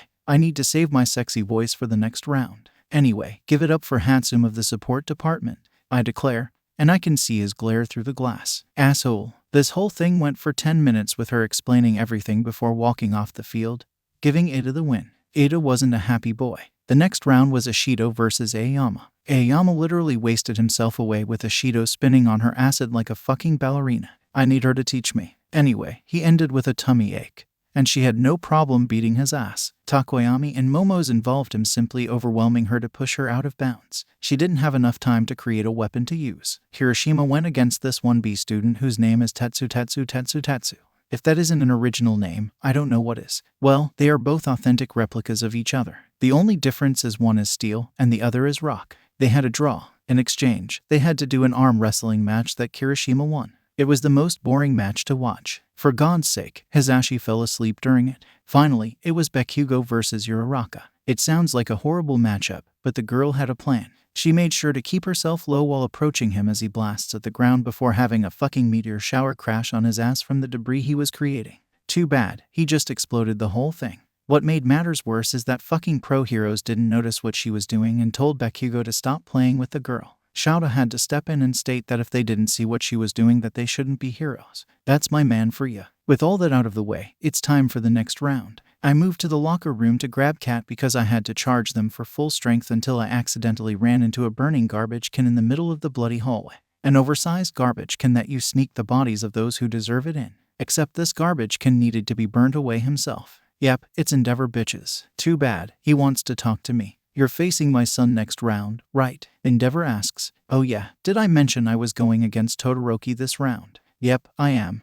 And I'm totally screwed. Oh well, Cat, come to my location and record. I whisper before speaking to Endeavor. Yes, now excuse me. I have some bitches to beat. I try to walk past him, only for him to step in my way. Who said you were dismissed? Myself. I go by my own rules, you piece of shit. This pisses off Lord Ozai. You're supposed to respect me, you brat. Stop acting like a child and give me the reason you decided to talk to me in the first place. This is when Cat appears beside me, and Endai looks down at it. You seem like someone capable of taking on Shoto, even without your quirk due to. Cat here. Don't go easy on him. I need him to beat All Might. Oh boy. First off, don't tell me what the fuck to do unless you want trouble. Second, don't ever use me as a challenge to build up to beating bloody All Might of all people because that is an insult to me. Finally, you don't need him to beat All Might. Don't throw your petty dreams at your son. If anything, he needs to leave your ass and get you arrested because you're not a hero. Time to do my signature psychotic smile, looking up at him. You're insane. I don't know how you got here, but I can end you sooner than you can end me. Bet. See ya. I sing the last part, Cat following me as we head to the field. The recording stops. Todoroki is going to love this. Back on the field we go. The boy who makes everyone cold on their feet during a race, we have Todoroki Shoto. The boy who knows how to cause trouble, Midoriya Izuku. Hey Todoroki, I have something to show you after this, and no, it's not my certain area. I call over to him. I received a strange look from him. Nimori laughing, and the rest of the people. I could care less. Cat, arms, in secret mode. Cat meows, going to my arms before the arms turn into something else altogether. They are still arms, just with a different use. Nimori announces, you two ready to go? Yes, heck yeah. We should know whose response is who. Otherwise, you need to go back to the beginning of this story. Then begin. Nimori whips the whip. Todoroki tries to finish it off quickly like the first round, starting to create a colossal iceberg my way. Too bad that it's not going to work. At the right moment, I thrust my arm forward with the palm facing him and a beam of energy slices through the ice. It takes a moment for the whole thing to shatter, ice going fucking everywhere, but I'm taking my chance here. With the nunchuck in my free hand, I throw the capture weapon towards him. He manages to dodge it mostly, but I swing for his ankle, it wrapping before I slammed him down. Cat, normal. I dash forward as Cat gets off my arms, enabling me to move faster as I kick Todoroki in the stomach before he has a chance to get up. He starts icing the floor, but I jumped, landing on top. Slippery, but I know how to skate. I watched Yuri on Ice and YouTube videos on it. I should be able to, right? Aizawa, what the hell did Midoriya do? Hisashi, hell better not be considered a bad word, or I will go yeehaw on your ass like Snipes says apparently. Cat is based on a dog in a Power Ranger show called Power Ranger SPD. The main use for the dog was to track stuff and turn into a cannon. Midoriya decided to keep the integrity of the cannon, though he's only allowed to use the mini cannons that can break through glass and only slightly burn students. What is your opinion on the match then? Todoroki is the strongest student in the class quirk-wise. Physically, he would have an advantage against Midoriya. However, Midoriya is a genius. Anything you see him use, he made by hand. Cat is the best thing he has built yet. Overall, he relies on intelligence. It depends on if he does something stupid or not. Fuck you, Shouta. I slide back and forth to avoid ice from Todoroki, struggling to stay upright myself. But then I see his weakness. He is literally freezing himself. I whisper for Cat to get on my arms since I'm too close for him to turn me into a popsicle again. Might want to warm yourself up, buddy, I tell him, dodging yet another ice, though I'm slowed down due to the arms. What, did my father put you up to this? Todoroki growls, managing to get me into a point of being unable to dodge, but I have a trick up my sleeve. Using all the weight from Cat being on my arms, I slam my fist forward, managing to break the ice. Good to know that aspect works. No, I have a whole video of the conversation if you want to see it. You might find pleasure in the things he says. But mate, that's later. You're dealing with my insanity now. I ski forward somehow, surprising him by uppercutting him, causing him to fall as I lightly start to nudge him towards bound. No offense, but this is kind of pathetic. You have fire. You have a quirk I would have begged for as a kid. It's your quirk, not your father's. Use it against him. Finally, the boy grabs my leg and forces me to fall on my ass before trying to drag me out. I kick him off and stand up again. I approach him once more until I finally get a reaction. I have to move back because the boy catches on fire. I guess I pushed his limits. You're absolutely out of your mind. You're not going to win this. I know better than to try this because he barely reacts. But, burn me, daddy. Cat, put on some Katy Perry hot and cold. I dash forward once more, having to skid side to side to avoid being caught on fire. You hot and you cold. You yes and you no. You in and you out. You up and you down. I had to. While I was moving to avoid fire, he catches me off guard by freezing me completely. Something so easily avoidable too. Fuck. Midoriya, are you able to move? You have 30 seconds to break out of it.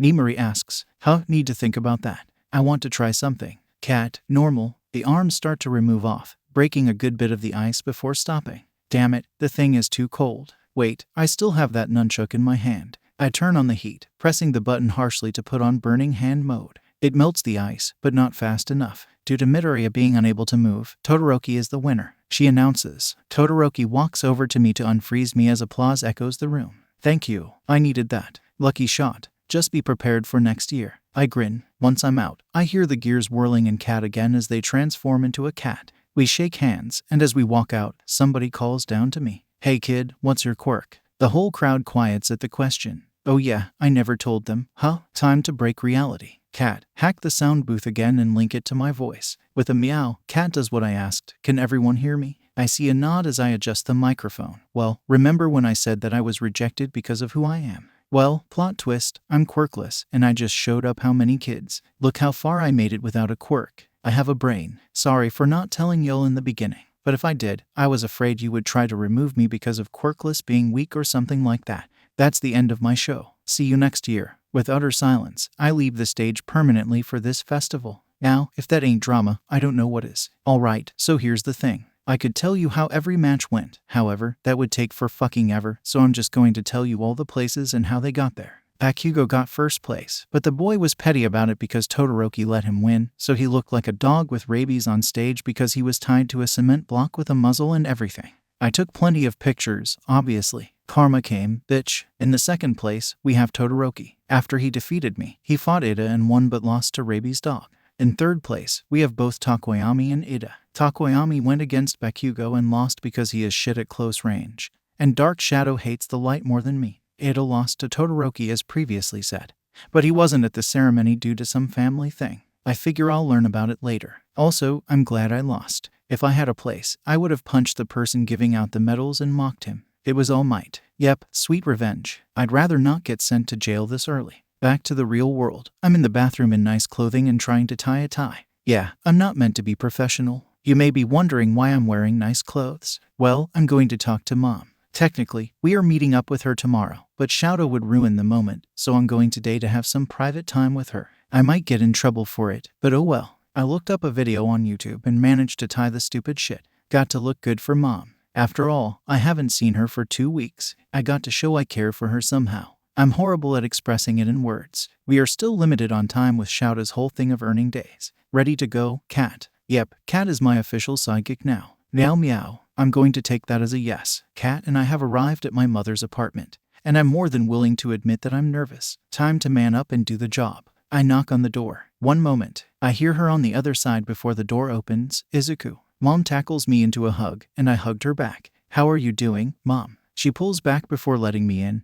Cat following quietly. I'm wonderful now that you're here. I thought you were coming tomorrow with Aizawa-san. We walked to sit on the couch. I was. We still are. I'm just breaking the rules. Mom shakes her head. Somehow, that doesn't surprise me. I wish you could have warned me, though. I could have made a cake to celebrate how well you did at the sports festival. Nah, I'm good, Mom. No need to worry about that stuff. If you really want to celebrate, we can go out to eat this weekend. That way, we don't have to cook, and we can celebrate as equals. I would love that, Izu. Now, you have to tell me about Cat. This is the most advanced you have built ever. Meow meow. Cat reacts, whipping its tail like an average cat and causing Mom to laugh. You must have put a ton of effort into this, sweetheart. Over 72 hours, at least. I lost track after that. Requiring no sleep has its advantages. I respond. You haven't been sleeping. Mom asks with a worried tone. Believe it or not, I have been sleeping better. A couple of hours at least. He has me working out early in the mornings in an attempt to get rid of some energy. It seems to build up faster than it depletes. It has been like that since you were a kid, Izu. Not even medicine or activity seemed to help. Well, the activity helped you a little. It slowed you down for a couple of hours before you caught up again. And even then, it was barely a change. Was Dad like this? Mom thinks for a moment. I don't know much about Dad besides that he is supposedly overseas in America. That's it. He could be a top drug leader for all I know, and I wouldn't know. He was hyper as you, yes. However, he was more restrained than you. He kind of knew his limits. You definitely take from his side there, but in a more extreme case. He was a troublemaker too. However, you top him constantly. Somehow, that doesn't surprise me because I always break standards and limits. It's a part of me. We continue our chat in a variety of topics until I head back to Shouda's place before I get caught. Fuck, I state. Yeah, fuck. I just arrived him to find Shouda already home. He knows something is wrong. Where were you? Shouda asks with a glare. Time to think of something realistic. Stripper club teaching lessons. Actually, that's pretty realistic. The actual place. The gay bar beside that cheap-ass pharmacy. Izuku, I know for a fact that you didn't go there. Otherwise, you might look like you worked up a sweat. You wouldn't make a deal with Nezu over that. And don't bother lying because I checked all the places you frequent. Welp accurate. Before you ask, yes, I somehow bribed Nezu to keep a long conversation with Shouda going for me. Obviously, that didn't work so hot, including the bars. No, why would you go back to the bar? Never know. Drug deal. Seriously, I want the place. My mom's place. That causes the man to rewind. Why? We're going there tomorrow. I didn't want you involved. Simple as that. The special moment you know. Shouda sits on the couch and sighs. You could have told me that. I should have known better. Maybe. I never know with you anymore. Let's be honest for a moment here. If I had told you before, I would have been bored for an extra 5 seconds. You kill me mentally. It's not like I'm trying to. Damn brat. Good job on the sports festival, by the way. But I know for a fact you would have found a way out of that ice. Is he really trying to call me out now of all times? If I had my actual gear, yes. I didn't, though. Maybe I was trying to avoid All Might. Sadly, I believe that. I seriously had no way out, though. The systems were frozen up. I believe the All Might statement over that. That is kinda sad for someone like me. How did you figure out I bribed Nezu? Gut feeling. What did you bribe Nezu with even? Hate that gut of yours, Shouda. A car for him to drive around the school in. Shouda face bombs. Honestly, it could be worse. Are you trying to destroy the school? I would have already done that. I'd make it aggravating. You're lucky you have potential, or I would have already expelled you. Aw, that is the nicest thing you have said to me today directly. Shouda chokes on his water that he was sipping. Directly. I know you like my singing. Otherwise, you would have said something bad. Brett, hobo, you're literally in my apartment. I thought it was Hizashi's place. You know, like a sugar daddy. I receive a glare for that. I mean, it's possible. I'm about to send your behind to Hizashi's place because you're aggravating. What are you doing? I pulled out my phone during the conversation and opened up the squad messages. Squad messages. Divorce exists. Hizashi, are you busy at the moment? Mikey, no, why? Divorce exists. Shouda's kicking me out. Aizawa, I am not, you brat. Also, change my name back, or I will hang you up tonight. Divorce exists. Change Aizawa to hobo. I have to lock myself in the bathroom. He can't come in unless he wants to see more than the world. Hobo, face me like a man. Divorce exists. There is a difference between being a man and fucking survival. Mikey, what the hell is happening over there? Divorce exists. I locked myself in the bathroom. He doesn't want to come in case I'm naked. Mikey, that is genius. Hobo, don't encourage this shit. Divorce exists. You know he's salty when he is cursing. Hobo, salty. Is that what you kids use nowadays? Divorce exists. Yes, you salty cracker. Hobo, cracker. Divorce exists. Oh wait, that an American thing. Shit, sorry. It kind of like calling me quirkless. Except cracker means white person. Too bad we're having those problems now with quirks. Maybe America would be more accepting of me. Mikey, they would try to YET you out of there the moment they saw you. Divorce exists. With the bullshit they go through, I would be mild in comparison. Mikey, true. Hobo, you wouldn't be allowed to go to America anyway. Divorce exists. Challenge accepted. Mikey, wait. You still need me to pick you up. Divorce exists. Check on me to make sure I didn't die. Mikey, got it. Welp, with that out of the way, time to do the challenge. Cat, search the cheapest flight to America. I yell through the door because I left them outside. I know that I'm a shit owner. Don't tell me about it. Cat meows in my earbud before relaying some information. Do you have a destination? Kat asks, shit, what is a nice place to go? New York City. I am searching. Now, I lay against the door until I hear emergency power down activated. What the hell? I open my door to see Shouta having pressed that hidden button in its tail in case it malfunctions. What the hell? You know how long it takes to get them out of that state. That is taking advantage of information, you asshat. The next thing I know, feel scarves wrap around me and my feet off the floor. He hung me from the fucking ceiling. That is what you get, brat. Welp, time to push some buttons. Isn't Hazashi supposed to be in this position? Does that mean he's a top? I think I went too far. What the actual fuck, Izuku? That is far, even for you. Shouta decides to try that scary face that doesn't work on a quirkless bitch. I'm trying to help you here. Giving that face does shit because I'm QUIRKLESS, remember? You ever thought, hey, maybe these two will work it out eventually? Yes. Then I realized you two had known each other since high school. You're not getting hotter. If anything, you're both screwed out of that because you two overwork yourselves. I would like to consider myself advanced in the dating section. You never even went on a date before. At least I know how to show off my body when need be. Seriously, if you wear a V-neck, you would already gain a ton of points. I don't care, Izuku. You should. Maybe that's why you're always salty. You need some love. I heard men get grumpy without a scarf muffled the rest of what I was supposed to say. Shut up. I don't need to hear this from a 15-year-old in my custody. The scarf is gone. Now I'm not going to shut up. Just say I'm your younger gay brother, and all things are good. Are you even gay? Nope, I'm asexual or something. I like to keep my options open. I'm not picky. I was hoping you were gay, so I don't have to worry about you bringing home children. I can do that still, even if I was gay. I built Cat for fuck's sakes. I bet I can build a baby. You have been home for 10 minutes, and I am already done with your shit. You're going with Hazashi. Yes, I screech. Shouta leaves me for a moment before finding a pre-packed bag and dropping it under me. Should I feel offended? Bitch, you have no emotions. True, so I have been up for an hour. And Hazashi finally comes. Shouta, Izuku, you two alive. The man bursts in the door and the first thing he sees is my hanging from the door. That's a no. He dashes over to me, undoing the scarves and catching me, helping me on my feet. Due to the shitty angle, I'm dizzy, so he has to grab onto me. You okay? I'm fine. I've been stuck up there an hour. Oh, and Shouta says you can take me with you. Where is Shouta? Taking a nap. We hear the growl behind us and turn to find Shouta glaring at us. Please take Izuku with you. I need a break. Yes, Shouta covers his ears. I grin wide as Hazashi drags me out of the house to his car. What are we doing? You're the leader, you choose. Go home, order takeout, eat, then just dance. You know me so well, Hazashi. I fake tears because both of us are as dramatic as fuck as he starts driving. Hazashi, I'll take it. Hazashi gives me a huge grin. We arrive at Hazashi's apartment. And it's way better than Shouta's place because it's not a freaking trash can. Now, we were supposed to order takeout, but I decided that as a treat for him, I will make him his favorite food. He accepted that, so now I made some soup for him. Hopefully, I didn't poison it somehow. Anyway, I was busy setting up the table while he got out of his costume, and when he stepped out, I thought Jesus was at my door. I will be honest, I did scream. What the hell, little listener? Are you okay? Do I need to call emergency services? Maybe, because damn you look hot. What the hell you hiding these looks for? Like, Hazashi is fucking hot. He has his hair down in a partial man bun, and it makes me want to scream. Which I did, and I thought Shouta was going to be hot, but Hazashi took that fucking cake and threw it in the bloody ocean. Though, you're lucky everybody in the apartment could care less. I feel you would have been kicked out anyway. Yeah, can we send a picture to Shouta? He would really like it. Okay, why? If you two would stop playing ignorant idiots, you would know. Now stand in front of the window like this.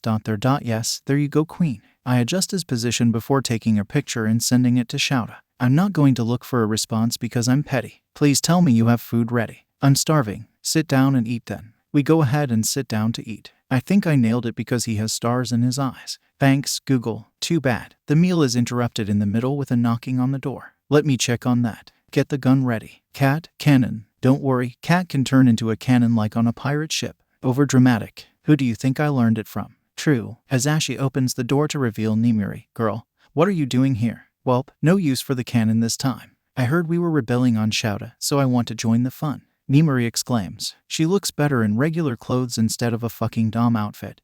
But I can't say shit. Should have sent a warning. If I did, Shouta would know and take Zuzu away from us. Zuzu? True. Zuzu, I need to cut in. I take a lot of things, but Zuzu, not one of them. It makes me sound like a child. You are a child. Now, tell me how you got kicked out. Multiple factors. I think the main thing that did it was telling him that he would be a bottom in sex. Nimiri bursts out laughing. How the hell did that come into a conversation? He tied me up. and I asked him if Hisashi was supposed to be in my place and if he is secretly atop. Hisashi blushes as dark as a cherry as Nimiri struggles to get a hold of herself. Damn, that is amazing. My god, we need more people like you in the world. If that were the case, the world would be ending as we speak. Ruled by Izuku. Are we going to ignore the fact that Izuku pretty much stated me in there? Hisashi screams without his quirk. Damn, he's loud even without it. If you two would just fuck already, we wouldn't have this problem. Hold up, we're skipping over the main stages? Nimiri asks.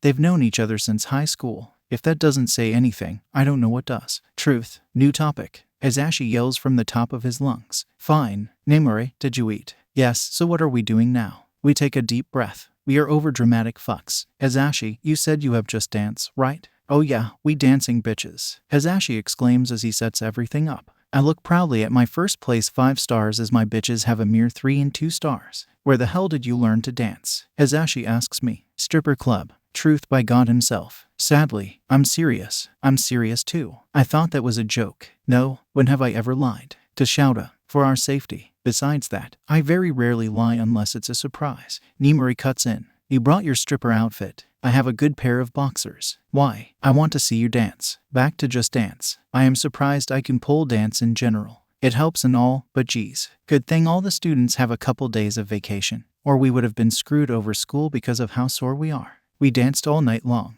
Apparently, the 2 dipwads beside me have work as flipping teachers, and we spent the night dancing our lives away. That means we were sore and walking into UA as someone has to watch over me for some reason. Surprisingly, only Nimiri is tired because Hisashi and I are boundless balls of energy, though Hisashi is a tiny bit slower. I, on the other hand, am used to this because I don't know what sleep is. Before Shouta figures out that I'm here, I head to the support course classroom to find Power Loader. When I enter, he is on the computer doing something when he notices me and turns around.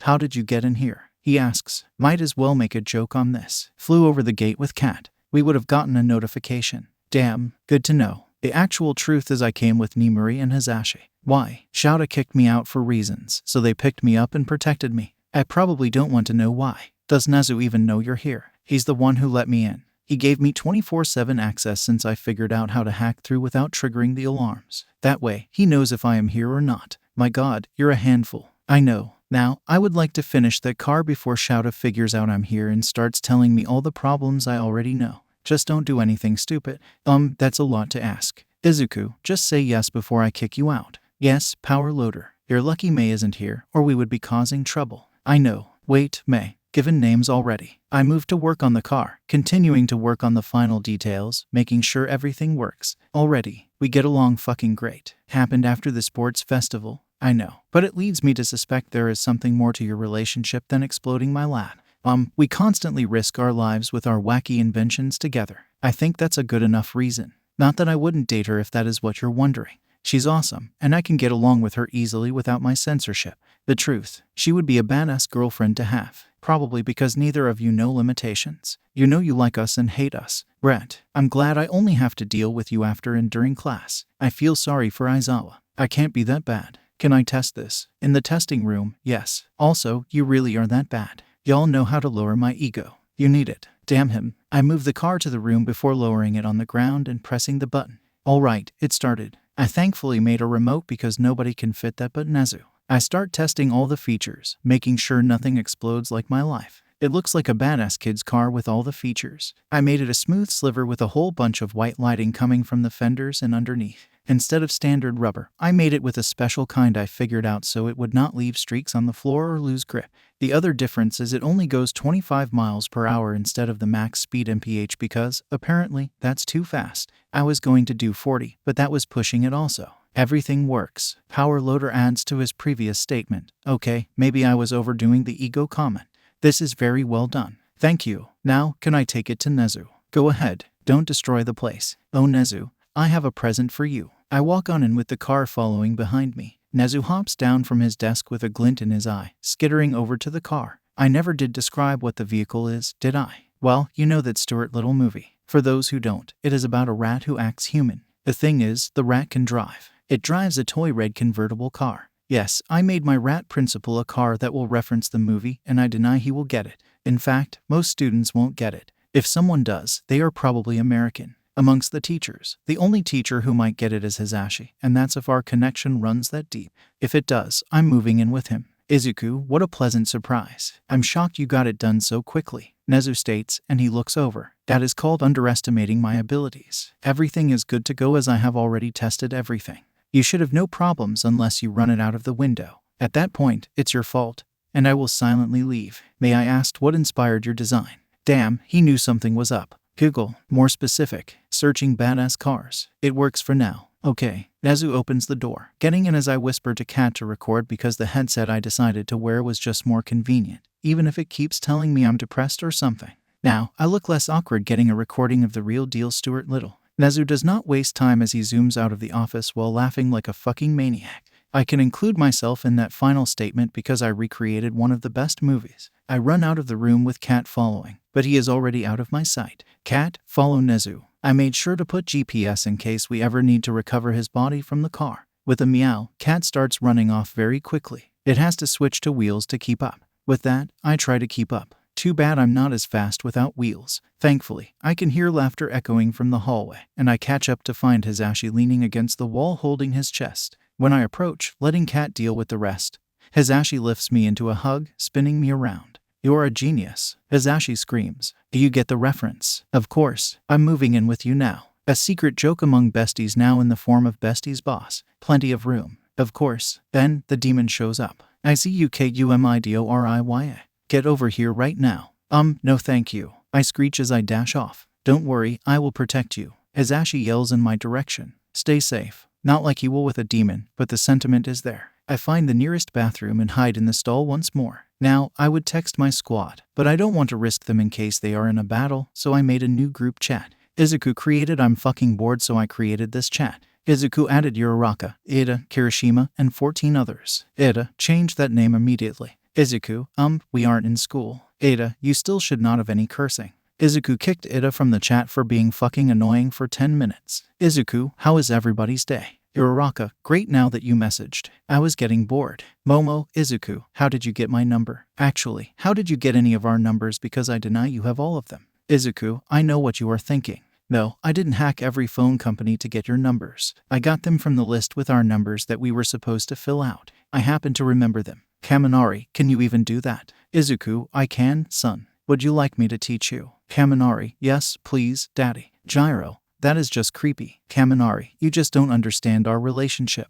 Izuku, divided by what he said. Gyro, we don't need two Kaminaris here. One is enough. Izuku, he took after his daddy. Kaminari, divided by what he said. Sue, who is not here. You left two people out. Izuku, on purpose. Bakugo and Minta. Ashido, I get Minta, he's a pervert. I don't get Bakugo. Izuku, I think it's pretty apparent, sweetheart. Ashido, flirting with me now to distract me? I think not. Izuku, the two of us don't get along. Also, yes. Uraraka, they are fated rivals. Izuku, divided by what she said. Sue, how long have you two known each other for? Izuku, the moment I came out of my mother's womb. Sue, TMI. Everyone in the group likes Sue's comment except Izuku. Kirishima, then.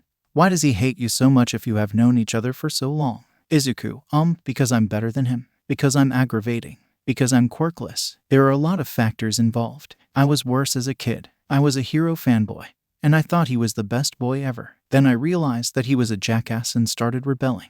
And that is how I became who I am today. Uraraka, Izuku, that's sad. Izuku, if I die, you know what to put in my biography. Enough about me. What is everybody doing? Uraraka, texting. There is nothing to do. Kirishima, dyeing my hair. Izuku, wait, your hair not naturally red. It looks like it belongs. Kirishima, thanks. No, it's black. Izuku, red suits you. Next person. Kaminari, playing Pokemon. Izuku, irony. Zero, looking up tape. Gyro, listening to music. Ajiro, hanging around. Sato, making cookies. Izuku, bitch, send me some. Sato, I can send you an address to come pick some up if you help me with something. Izuku, depends, what is it? Sato, you have to come help make some. Izuku, I can do that, sweets. That will have to wait because I am hiding from a demon. Takoyami, you should let it in. Izuku, anybody else, and I would. It's Aizawa. Kirishima, bro, what did you do? Izuku, I made Nezu a car. So if you see him zoom past you when you come back, that's why. Momo, are you at UA? Izuku, yep. Hiding in the bathroom as I did in middle school. Why? Ada is officially back online in the chat. Ida, Izuku, why are you at UA? Izuku, I needed Nezu to test the car. He lets me in. Ida, you are a rebellious child. Aizawa wants you for something. Izuku, for making Nezu a car that he himself asked for. Off my case, mate, or you will learn nothing. Ada, I can report this to the school. Izuku, this is a private chat room. Make a school chat room if you want that. I invited you to be friendly, mate. Ada, fine, but no bullying or cursing. Izuku, fuck. Ada, IZUKU. Kaminari, my daddy a bad boy. Izuku, true that, son. Kaminari, wait, who's mommy? Izuku, I would say Midnight. However, that would be weird. Uraraka would be my second choice, but I see her as a sister, so Ashido. She can relate to our bullshit. Ashido, yes. Does that mean we are husband and wife? Izuku, as long as I don't have to buy the ring. Ashido, you don't. Izuku, yes, then. Ashido, where are you so we can officiate this shit? Ada, I hope you two are kidding. You are both too young. Kaminari can't be your son, Izuku. Izuku, you really don't understand. We have to officiate family in Class 1A. Todoroki, so many conspiracies. Uraraka, what are the family relations? I'm curious now. Hagakure, me too. Gyro, wow, he really planned this out. He is still typing. Izuku, Ida would be the overbearing father. Momo would be the overprotective mother. I would be that one person who gets sent to jail for drugs or something. Uraraka would be the sister best friend. Ashido would be my badass wife who can deal with our shit. Shoji, Sato, Takoyami would be the cool uncles. Su could be the aunt along with Gyro. Kaminari, Kirishima. And Siro would be Ashido's and I's kids. Aoyama would be the gay cousin. Ajiro would be the normal cousin and Todoroki would keep away from us. Hagakure could be the cool cousin that does the ridiculous stuff with us. Koda would be the precious cinnamon roll of the family. Bakugo is the brother you always fight with, and Mainta. I'm not going to include him. Hagakure, so cool, yet strange in some places. Koda, divided by. Izuku, Koda, you are precious. I need more time with you to determine more accurate places even though we suffered a villain attack together. D. Uraraka, that makes sense. Izuku, oh shit, come by UA in front of it by 8 tonight if you have a chance. I have a plan. I got to go start setting it up so later. Ida, IZUKU. Izuku is offline. You know, maybe I do have too much free time on my hands. Nimari just texted me that Shouta went to take a nap so I can get out and either escape or do my plans. I'm going with option number 2. Back to the support room. Kid, you should be running, not hanging around. Power loader states as I enter. I head immediately to my section of the lab. I don't like where this is going.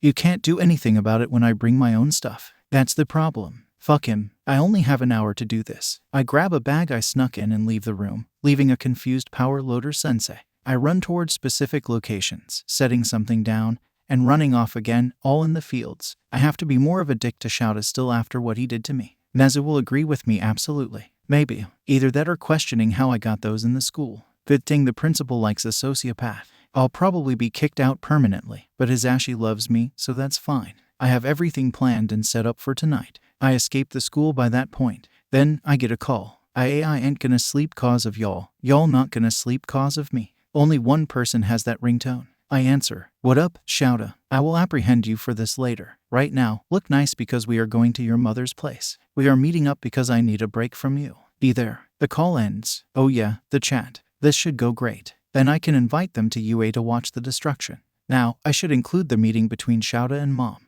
However, I'm too damn lazy for my own good, and so I'm going to brief you because it's boring as shit. We met at 6 o'clock with Shouta glaring at me every chance he could like the dipwad he is.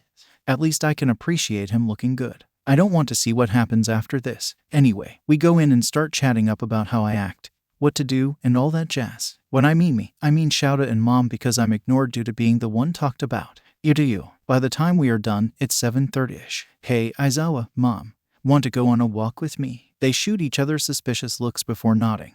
And we get our shoes on and head out. Where do I lead them? Straight to UA, where most of Class 1A stands in front of the gate. The only ones not there are Mainta and Bakugo, which is expected. A minute before 8. Izuku, what are you doing? Shouta asks with a dark tone. Without a response, I dash off to the class. Heyo, kiddas. I announce my presence. Uraraka runs up to hug me, and I hug her back reluctantly along with my son Kaminari. I'll need to take a bleach bath later. I'm glad I have some self-control. Hey, bro. I thought you were tricking us for a little while there. Why are we here? His question gets answered as I pull them all back, and we hear shooting from the inside. Then fireworks, red, white, and blue fireworks scatter around the whole campus, and I smirk. Happy 4th of July, bitches. I yell, echoing through the whole neighborhood. Momo sighs. Izuku, it's not even July. Well, it is in the real world. Just appreciate it. I grin, the other students watching in awe. When did you get a chance to set this up? Ida asks, him chopping the air. After our chat. You said it was a private chat. Chill it. You know, part of the genius plan is Shouta can't approach me because he doesn't want his students to see him look professional.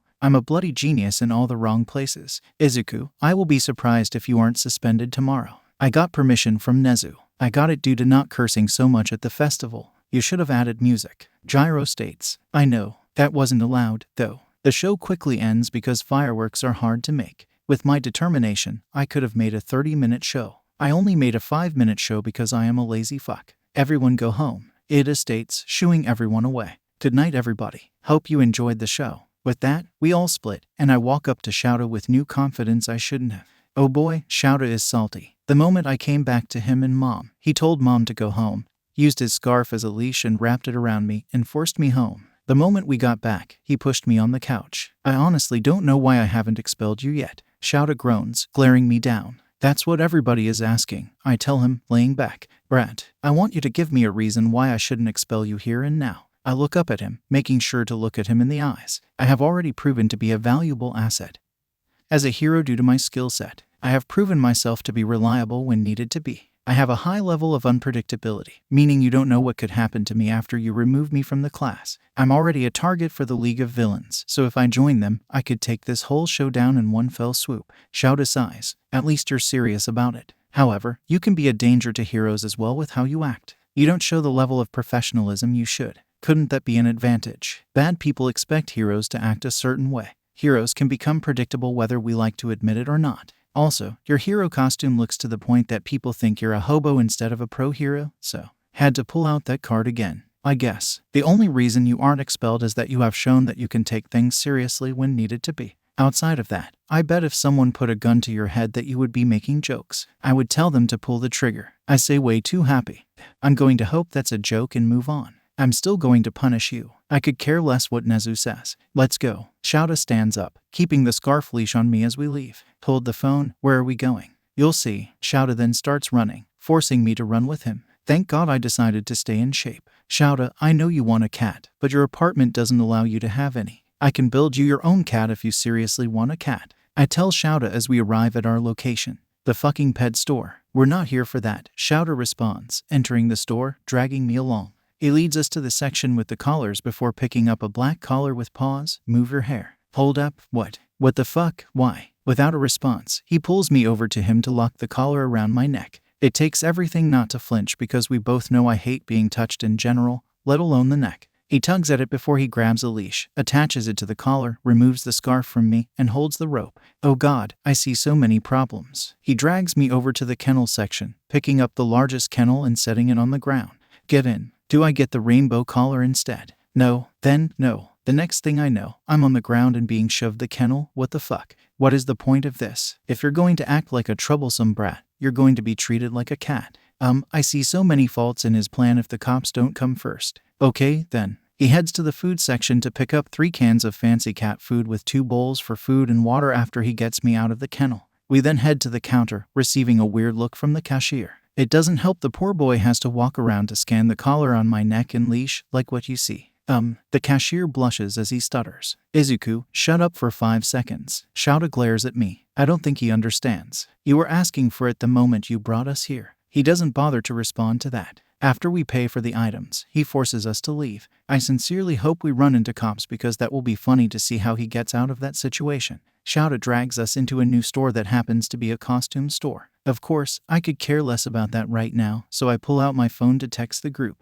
The man is too focused on whatever goal he has anyway. I'm fucking bored, so I created this chat. Izuku, alright, everyone is home, yes. Everyone thumbs up Izuku's comment except Izuku. Aoyama, you know how to make the night sparkle, moi. Izuku, I hope so, darling. Ida, Izuku, what were you thinking? Izuku, that it was the 4th of July. Ida, I can't help but worry about your mental health. Momo, I have to agree with Ida. Izuku, I don't think there is a problem. Ida, how did you get the fireworks? Izuku, dark web. Kaminari, I've been trying to get to that place for years. Help me, Izuku. Izuku, sure thing, son. Kaminari, thank you. Ida, I should really report you. Izuku, the worst they can do is put me in a mental hospital, and I can escape that easily. Can't be much harder than a police station. Takoyami, where true darkness lies. Ada, what? Izuku, the truth. Oh yeah, so Aizawa saw what happened. So if he asks you how you knew that was going to happen, just say you didn't and that I told you just to meet there. Momo, and how do you know that? Izuku, he found me and wrapped me up in his scarf like I'm a fucking child. I slip my phone back in my pocket as we arrive at a particular section of the store. It has fucking headbands with cat ears and tails. Shouta picks up black ears and a tail, forces me to put them on so I avoid stomach bruising, and we pay them. As I leave, I get back on my phone, keeping a close eye on the unaware man in front of me. Kaminari,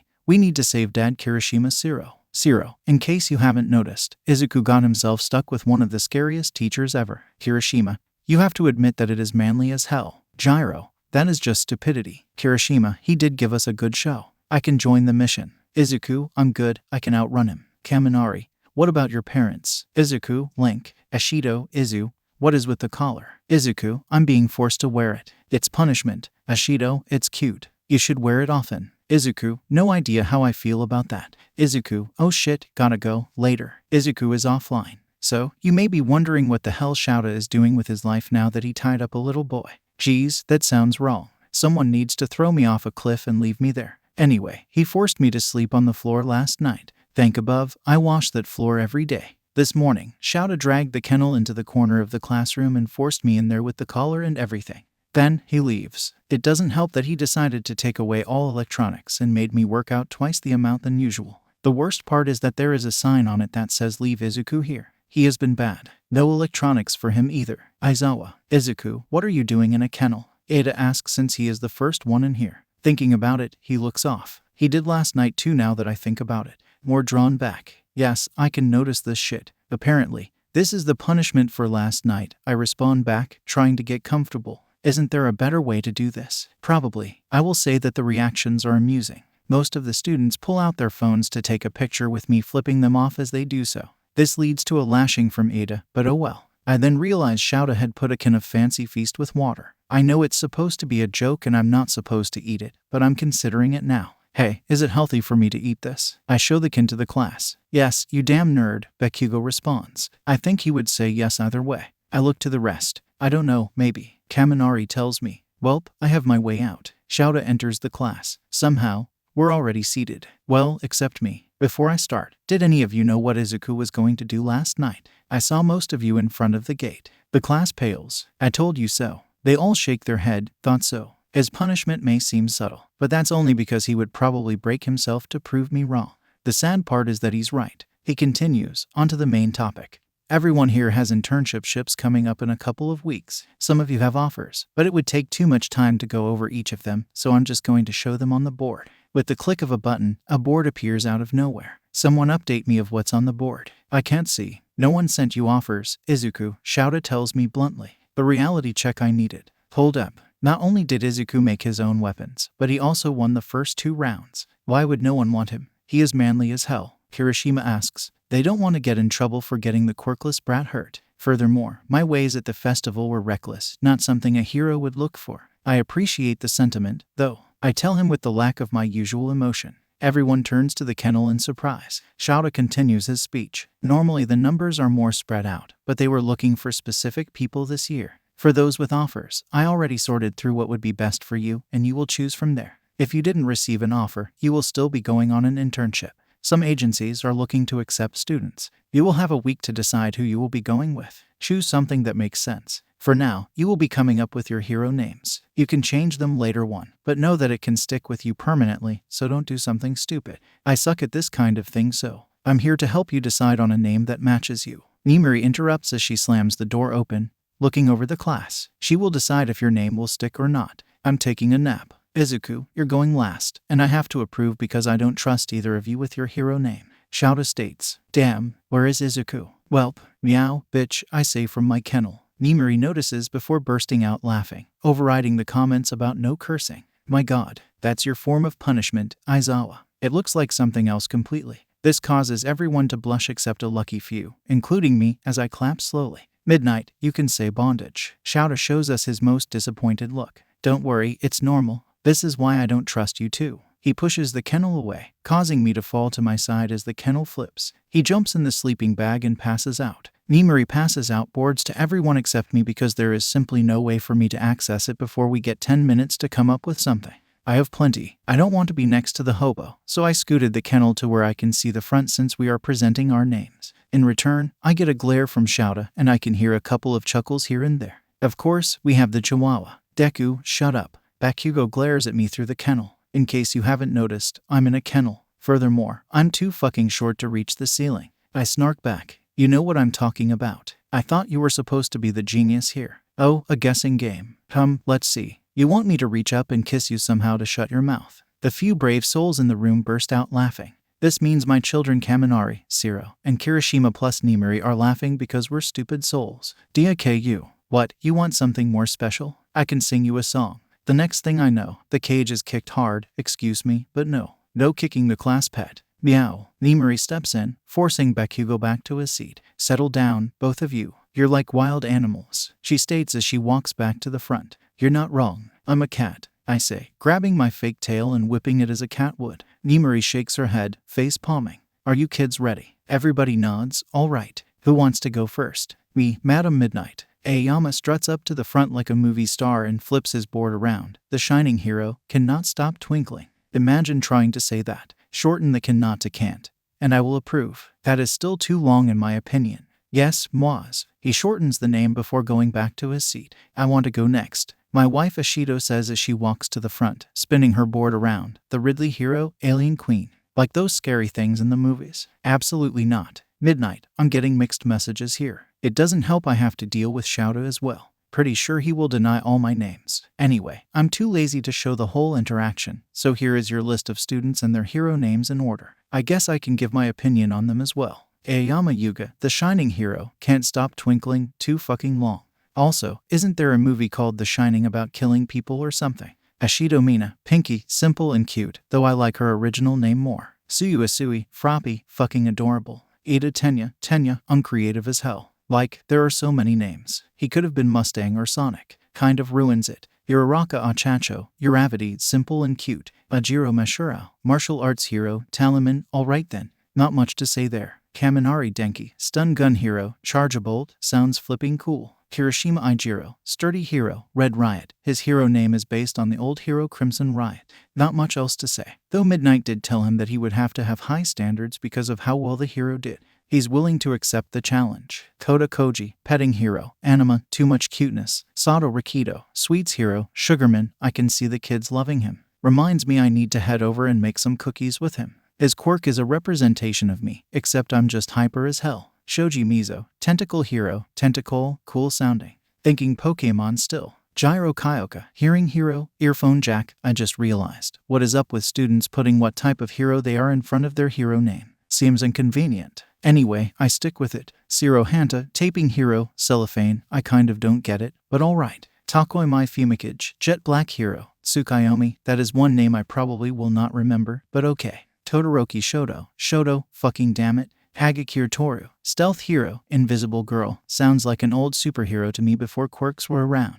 Not sure. Bakugo Katsuki, undecided. Okay, so he tried to go with King Explosion Murder and Lord Explosion Murder, but that shit ain't going through. Imagine telling your kids when they ask who you are. Oh yeah, I'm fucking King Explosion Murder. Yeah, that would create some traumatized kids because we are mentally getting weaker over generations. Like, I'm surprised we can joke still. Skipping over me. Mineta Minoru, fresh picked hero. Grape juice, yeah, you're fresh picked. Alright, probably picked from the point of being wine. Shitty wine. Momoye Arazu, everything hero. Creati, I can roll with it. Now with all that out of the way, time for my grand entrance. Aizawa, wake up. It's Izuku's turn. Nimari states, walking over to the man to kick him awake. What the hell? What? Shouta glares her down. Izuku's turn. Dang it. Alright, let's get this over with. When he sits up, he looks over to find an unusual sight. Izuku, did you seriously eat what's in the can? Yes, I'm a hungry boy. Do I get out now? Yes, I am eating the fancy feast. Shouta sighs before unlocking, and I immediately jump out. Freedom fuck. I forgot I had a leash. He drags me to the front while throwing the board and marker at me. I write down my name before showing it to the class. Graphite, I state. Nimari is hiding her laughter as I grin darkly. Some of the students look scared for my life. I'm surprised you came up with something not bad. Why? Graphite is in the lead of the pencil. Yes, I'm attempting to pay tribute to Eraserhead. Never mind, no. I don't want to be referenced by you at all. I tried. I write down another name before showing P-star. Nemuri bursts out laughing. I hope you aren't. It means a porn star. I tried to censor it. I just need to match my outfit with Midnight too. And I have the whole facade. I'm not having a student walking out of here in a stripper's outfit. I don't know why they let Midnight do it at all. They are overprotective now. Nemuri whines. Yeah, not like I'm going to be a public figure anyway. I relay. The class looks up, the laughter calming down. Hold up. Izuku, the boy who sang at the sports festival like it was a concert, wants to be an underground hero. Shouta asks, obviously not believing me. Haven't had that expression in a while. Well, yeah, if I go public, I can become predictable. I need to be as unpredictable as possible. That is basically my secret quirk. Besides, heroes in public only do what they see. I want to help those who slip through the damn too big cracks. Besides, it isn't like an agency is going to accept me anyway. Shouta smirks at me. He smirks. It's not a smile but close enough for me. Not that it looks good anyway, but oh well. For once, you're realistic. And I can give you props on that. However, you still need a decent hero name. Next name on the list. Present bitch. Some of the students laugh. No, next. Without referencing a hero. Damn, divorce. What kind of story are you going to tell with that? If anything, it's worse than Bakugo's hero name. I'm proud. Shouta roasted Bakugo. And the Chihuahua is seething and can't do shit. Any villain who runs across me will have their relationships ruined. Something else. Welp, time to be serious. Texas, you were messing with me the whole time. Yep, should have trusted me. You still would have made a joke of it. Correct. You just gave yourself a headache. Whatever, that's your hero name. Everyone get out of here. I'm done with you, harsh mate. However, say hello to Texas. Meow, bitches. Okay, so I got the leash off because Shouta can't watch over me because I hang with Nezu a majority of the time. However, I still have the collar on. Is the collar over the fireworks? Nezu asks, amused by the sight as I sit across from him. Yep. We doing anything interesting today? I ask. Mainly, Nezu and I work on analysis of different heroes along with villains. As it turns out, this is a part-time job because the rat sends the findings I make to the station. Good thing I sign them. Now, usually, it's quirks. However, we have been working on body language and personality. I apparently suck at it. It makes sense when my job is to make people uncomfortable. Sometimes, I even turn into his own personal slave. Once again, it makes sense with his shitty past. In my opinion, yes. So no, got it. No need to be so stubborn. You have become very good at analyzing people in every way possible. Even if it needs to be worked on, you can do it efficiently. I decided that we need to expand that. You will be analyzing places today. Oh fuck, that's going to be horrible. I only pick up on details if I'm cleaning, and that's when I'm not angry cleaning.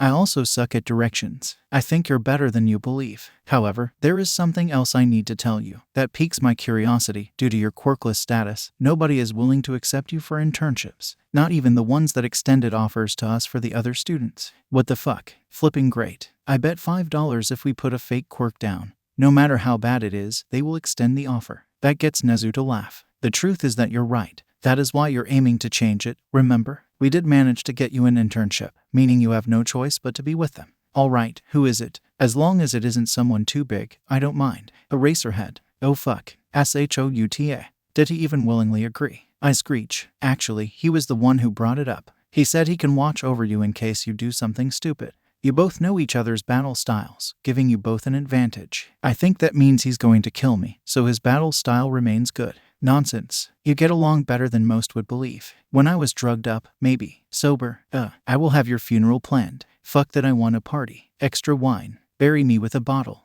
Nezu sighs. I'll make a note of that. Just don't haunt me if the place doesn't allow me. I already planned on haunting Shouta if he doesn't fucking take his ashi. That seems to catch the rat's attention. You believe they are taking too long, too? Oh, Nezu, my rat boy. Yes, if I die before I get out of UA and they're not together, I'm haunting them till they do. If not, I'm forcing them in bed. I know you would. At least I have someone to watch the show with. Humans are fascinating. Anyway, enough talking. Time to work. God damn it. You know, Izuku, it's almost impressive how far away you got from your target place. Nezu tells me. The rat is in his Stuart little car, asking me to lead him to a restaurant that I have never been to before as I walk beside him on the sidewalk.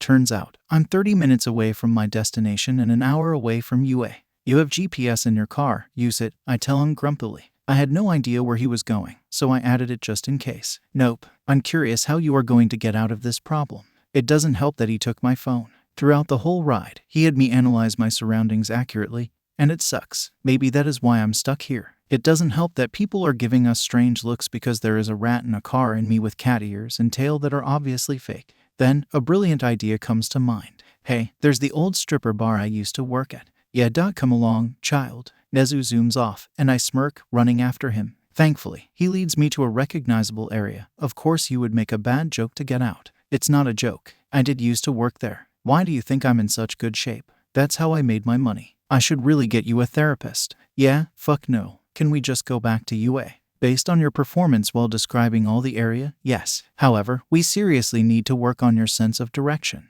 Isn't that what GPS is for? Without GPS, I could just ask someone for help. That is true. However, we need you to be able to get to places with directions. Whatever. So Nezu and I made it back somehow, and he decided he's done with my shit, so he kicked me out of his office. This leads to me having to find the teacher's lounge, walking in to find Nimuri at her desk, and Shouta sleeping. Obviously, I'm going to talk to Nimuri. Izuku, what up? What got you out this time? I sit on the floor beside her chair as she works. I still don't know how she gets to work in a literal dom outfit.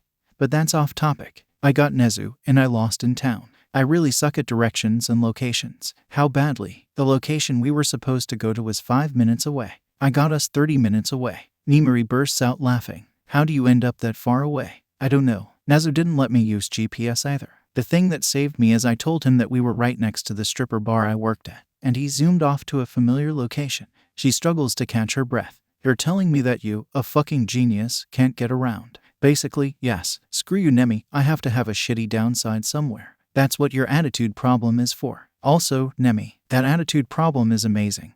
And you love it. I thought it was a cute nickname. Truth. I'll let you if you let me call you Zuzu. Zuku. Zuzu. Zuku. That conversation cut off quickly by Shouta. You two shut the fuck up. Izuku, why are you here? I think I'm having an influence on him because he's been cursing more recently. He's trying to limit himself, I can tell, but failing at times. Nezu's done with my shit. Honesty is the key to friendship. Even blunt honesty. We really need to stimulate you or else you're going to start real trouble. Come over here, I sigh, standing up and walking over to the caterpillar on the couch. Damn, it's not like I'm going to destroy the world or something. That is exactly what you could and would do. Now sit beside the couch and be a cat. Isn't this traumatizing to a kid? The second time we met, you decided to prove you were an adult by pulling out a cigarette and smoking it right in front of me. You were drunk the first time. I think you can handle being a cat. I sit down and lean against the couch when I feel a hand in my hair. My weakness. Isn't this weird? You're supposed to be my teacher. We can probably get away with saying you're my little brother. Bullshit. Too opposite of the scales. Nemi is more of a possibility than you. We can say that where I get my fantastic flirting skills from her. Except they're shit. I have a body to show off. You're self-conscious. Get out the pole, Nemi. Yes, sir. Nimuri responds, chuckling darkly. Fuck no, problem child. Nimuri, no. Shouta growls at both of us, him gripping my hair that I have to rip his hand away from. Fine, but I'm still saying no one would believe us, I state, and Nimuri nods with me in agreement. Whatever, they are in class anyway. Every teacher knows about our relationship. The hand returns on my fluffy curls, causing me to relax some as he gently massages my poofy hair. I close my eyes, leaning against the couch silently. Kid, I hum, and I hear shuffling behind me. Hold up, are you falling asleep from just that? No. Oh my gosh, you really are a cat. Meow, bitch. Fuck off, you pussy. Yeah, that's all slurred. I can't even take him seriously right now. Still a brat, got it. Turns out, I fall asleep. I swear I heard something along the lines of I finally found a way to get him to sleep, but oh well. When I wake up, I still feel a hand on my head that I gently remove while hearing clicking sounds. I look up, glaring at Nimuri and Hisashi. Sorry, but it was so cute. The two exclaim. Whatever. I check the time on my phone, realizing it's time for the support class. I get up, grab my bag, and leave without another word. I know when to bite my tongue. However, I have a new idea for my costume that I would like to work on as I walk straight in. I drop my bag at my station and pull out blueprints. Oh, Izuku, what do you got there? Mei runs over to me when she notices the blueprints. Same suit but made of rubber. Upgrade to the batons. There's something else that isn't written, isn't there? I can see Power Loader sweating in the distance with Mei and me together. It's fucking hilarious. Of course, there is. I waste all my energy looking for exploits in every nook and cranny. I need your help with the final part because it's based off one of your inventions. So after school, Power Loader seems to be panicking. I don't know what else he should expect. Good kids, please. God threw us down here for a reason. I'm fucking bored, so I created this chat. Izuku changed their username to Queen Bitch. Ida, change your name back this instance. That is inappropriate. Queen Bitch changed Ida's username to Sonic. Sonic, why? Kaminari, it's funny that Izuku can meme. Queen bitch, I am the memes, son. They are the drug that I can't have anymore because I'm clean. Ashido, I just realized something. Why are our sentences being auto-corrected? Queen bitch, oh yeah. I made a program that auto-corrects everything because I'm a goddamn perfectionist. Ashido, you're that smart. Queen bitch, sadly. Now, more important shit. Would anyone believe me if I said that Aizawa was my older brother? Kaminari, no. Ashido, no. Shiro, no. Kirishima, no. Gyro, no. Hagakure, no. Queen bitch, I can assume everyone here is in agreement. Ashido, yeah, darling. But why do you ask? Ashido changed their username to Alien Queen. Queen bitch, we match. Anyway, Aizawa says otherwise because he is still treating me like a damn feline. Like damn, I can make you a cat, you old man.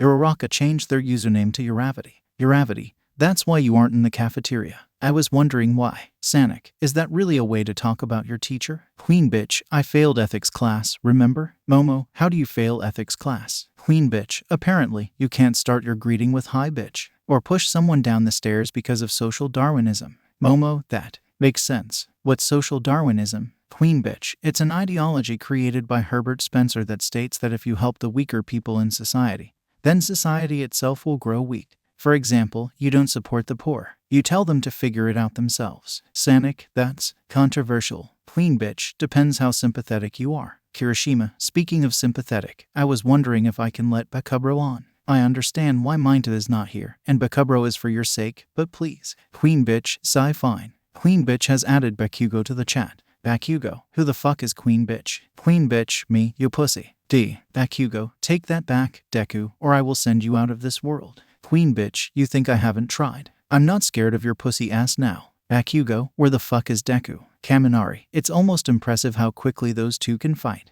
Uravity, Izuku isn't in the cafeteria. Sonic, Bakugo, sit back down. Bakugo, shut up, 4 eyes. Sue, this is what I mean by a bad attitude. Bakugo, frog. Queen bitch, oh, this is hilarious to watch. Momo, I thought you just said you weren't in the cafeteria. Queen bitch, I'm not. I hacked the camera to watch. Sonic, you have so many skills. Yet, you use it for this. Queen bitch, I'm not given enough opportunities to show it off, unlike you guys. And I get bored easily. Sonic, do you do this with your parents? Queen bitch, my dad ditched me because I'm quirkless. My mom kind of gave up trying to correct my language and my attitude towards people. However, she realized that I know when to shut up, so she has learned to trust me in that case. She supports me when she can, and I accept that. Due to how troublesome I am, I spend most of my time with my guardian. To an extent, yes. I mean, I don't do it to him if he is tired, but otherwise, yes. Most of the time, it's feeding or cleaning his place because he sucks at that. Queen bitch, it's more about taking care of him even though we fight always. There's somehow friendship. I care about him, but that's all I'm going to say. Uravity, aw, that's so cute. Well, the rest, not the first part. Kaminari, my dad has a heart. Sonic, that's actually meaningful. I guess I underestimated you. Queen bitch, everyone does that. I can speak seriously if I need to, as proven at the sports festival. Momo, speaking of the sports festival, it was genius with how you spoke. Queen bitch, I needed everyone to hear my reasoning. Simple as that. Sonic, you actually were able to control yourself rather well. That means you have some self-control. You don't express it. Queen bitch, why would I? That's boring. Alien Queen, Bakugo is wandering around the building looking for you. Queen bitch, if he finds me, he has to deal with Aizawa because I'm with him. Apparently, I need to be a vigilant cat. Like that exists. Bakugo, damn it, Deku. Fight me. Queen bitch, alright. Too bad. Shouta noticed me getting up and tugged on my leash. Bitch, I have another bitch to fight, I respond. I can beat his ass easy. We have been sitting here doing nothing. How can that trigger a fight? You're not even supposed to fight in school. Shit, back to chat. Queen bitch, where are we fighting? Sonic, you two can't be serious. Queen bitch, we are. Bakugo, cafeteria, now. Queen bitch changed Bakugo's username to Mexplosion. Queen bitch, heading there now. Explosion, you fucking bitch. Welp, Denzashi, I need your help with something. Thankfully, everybody eats in the room. What up, kid? Azashi walks over, bending down to match me like I'm a fucking child. I need you to blast music again in a microphone. Aw, you singing. Thankfully, I ruined my hearing already. Izuku, no. Whatever you are thinking, no. Shouta declares. I feel the leash tug again. I undo it, dash out while grabbing Hazashi's hand, and barely avoiding scarves. To my office. Run faster and we might make it. Don't worry, we did. He has a lock on the door with reasoning. Hazashi goes behind his desk, hooking up the microphone to the neck thing with Bluetooth while I go to his private bathroom to fix my hair and steal some of his clothes. Izuku, what are you doing? So, the deal is I'm supposed to be fighting Bakugo. Too bad, I don't feel like fighting him. I was originally going to flirt with him, but I have a better idea. I throw clothes at him. Another prank. Yeah, wait, I have another idea. Mind letting another student in here and borrow clothes? No problem. Who are you letting in? You will see. I pull out my phone to text someone. Izuku, hey, you willing to get in trouble? Unknown, sure. Izuku, alright, here is the location and what you need to bring. To be continued because I'm a dramatic bitch. The surprise is ready to go. It's still lunchtime because Nezu made it so that if I started shit during lunch and as long as I don't go too far that I would be fine. Well, it might still go too far anyway, but oh well. It's action time, baby. I pull out my laptop, and with a little bit of hacking, the cafeteria lights go out. I can hear frantic whispers. The plan is already working. I chuckle darkly into the microphone, it echoing around the room through Hisashi's speaker. I step into the cafeteria, the music starting. I'm wearing a black hoodie, the hood on to make me more suspicious with black gloves. I may have gone overboard on the look because I have fake blood my face. Not like you can see it when put the blinds on as well, so the only light is phones that people pulled out. I slicked my hair forward, my bangs covering my eyes. Too bad I can't see. On my right side, Hisashi removed all his bright clothing. Wearing all black with a little bit of red as well, but not fake blood like me. On my left, well, they are still in the dark. My part comes in, and I raise the microphone, letting my voice go as deep as possible. They send me away to find them a fortune, a chest filled with diamonds and gold. I step forward towards the students, some backing down as I slowly walk towards someone specific. The house was awake, with shadows and monsters. The hallways they echoed and groaned. Sometimes I wonder about the lyrics. Oh, it's Control by Halsey. I force myself to focus before I start becoming Cinema Sins. Yep, I know how to ruin a moment. I sat alone, in bed till the morning. I'm crying. They're coming for me. And I tried to hold these secrets inside me. My mind's like a deadly disease. I'm bigger than my body. I'm colder than this home. I'm meaner than my demons. I'm bigger than these bones. This is when my third person steps out, Mei Hatsume. She is wearing something similar to what I'm wearing, except without the fake blood. She brings her microphone, singing in a high-pitched voice with her invention so she can show it off her voice invention. Her voice is fucking amazing and matches me. Otherwise, she would sound like shit. Me, on the other hand, remember those gloves? Well, my free hand that's not holding the glove. It's electric. It lights up, green electricity sparking all over the glove to match the moon.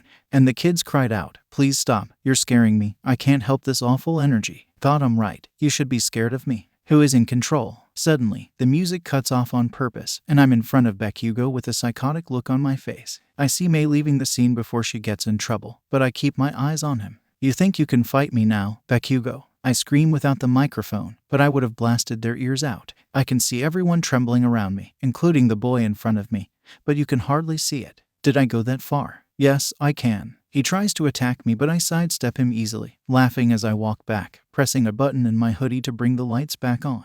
I can hear the reluctance. Did I go too far with that? No. I look up at Hisashi, and I can see his worried look. Thankfully, I know how to break everybody out of this. I bring the microphone back up as I remove my hoodie, showing my glittery green top from the 70 seconds. Sume. Yes, it's a disco shirt. I fluffy my hair back to normal before pointing at Hisashi. Hit it. I yell to him. With a grin, he switches songs as he removes his jacket, revealing a matching yellow top. At least it fits him. I dash over to up to stand beside so we can be dance partners. For what song, you may ask? Never Gonna Give You Up by Rick Astley. Yep, I rickrolled them suckers. Apparently. This throws Bakugo so off that he gives up and leaves the cafeteria. Victory for me. Thankfully, I was able to get the students to mostly forget what happened before by making them laugh and trying ridiculous dance moves with Hisashi. Too bad we get caught together while doing an interesting dance by Shouta and he looks off. Sure, he's pissed, but there is something else. He drags us away after shutting off the music. Damn, that's a good song too.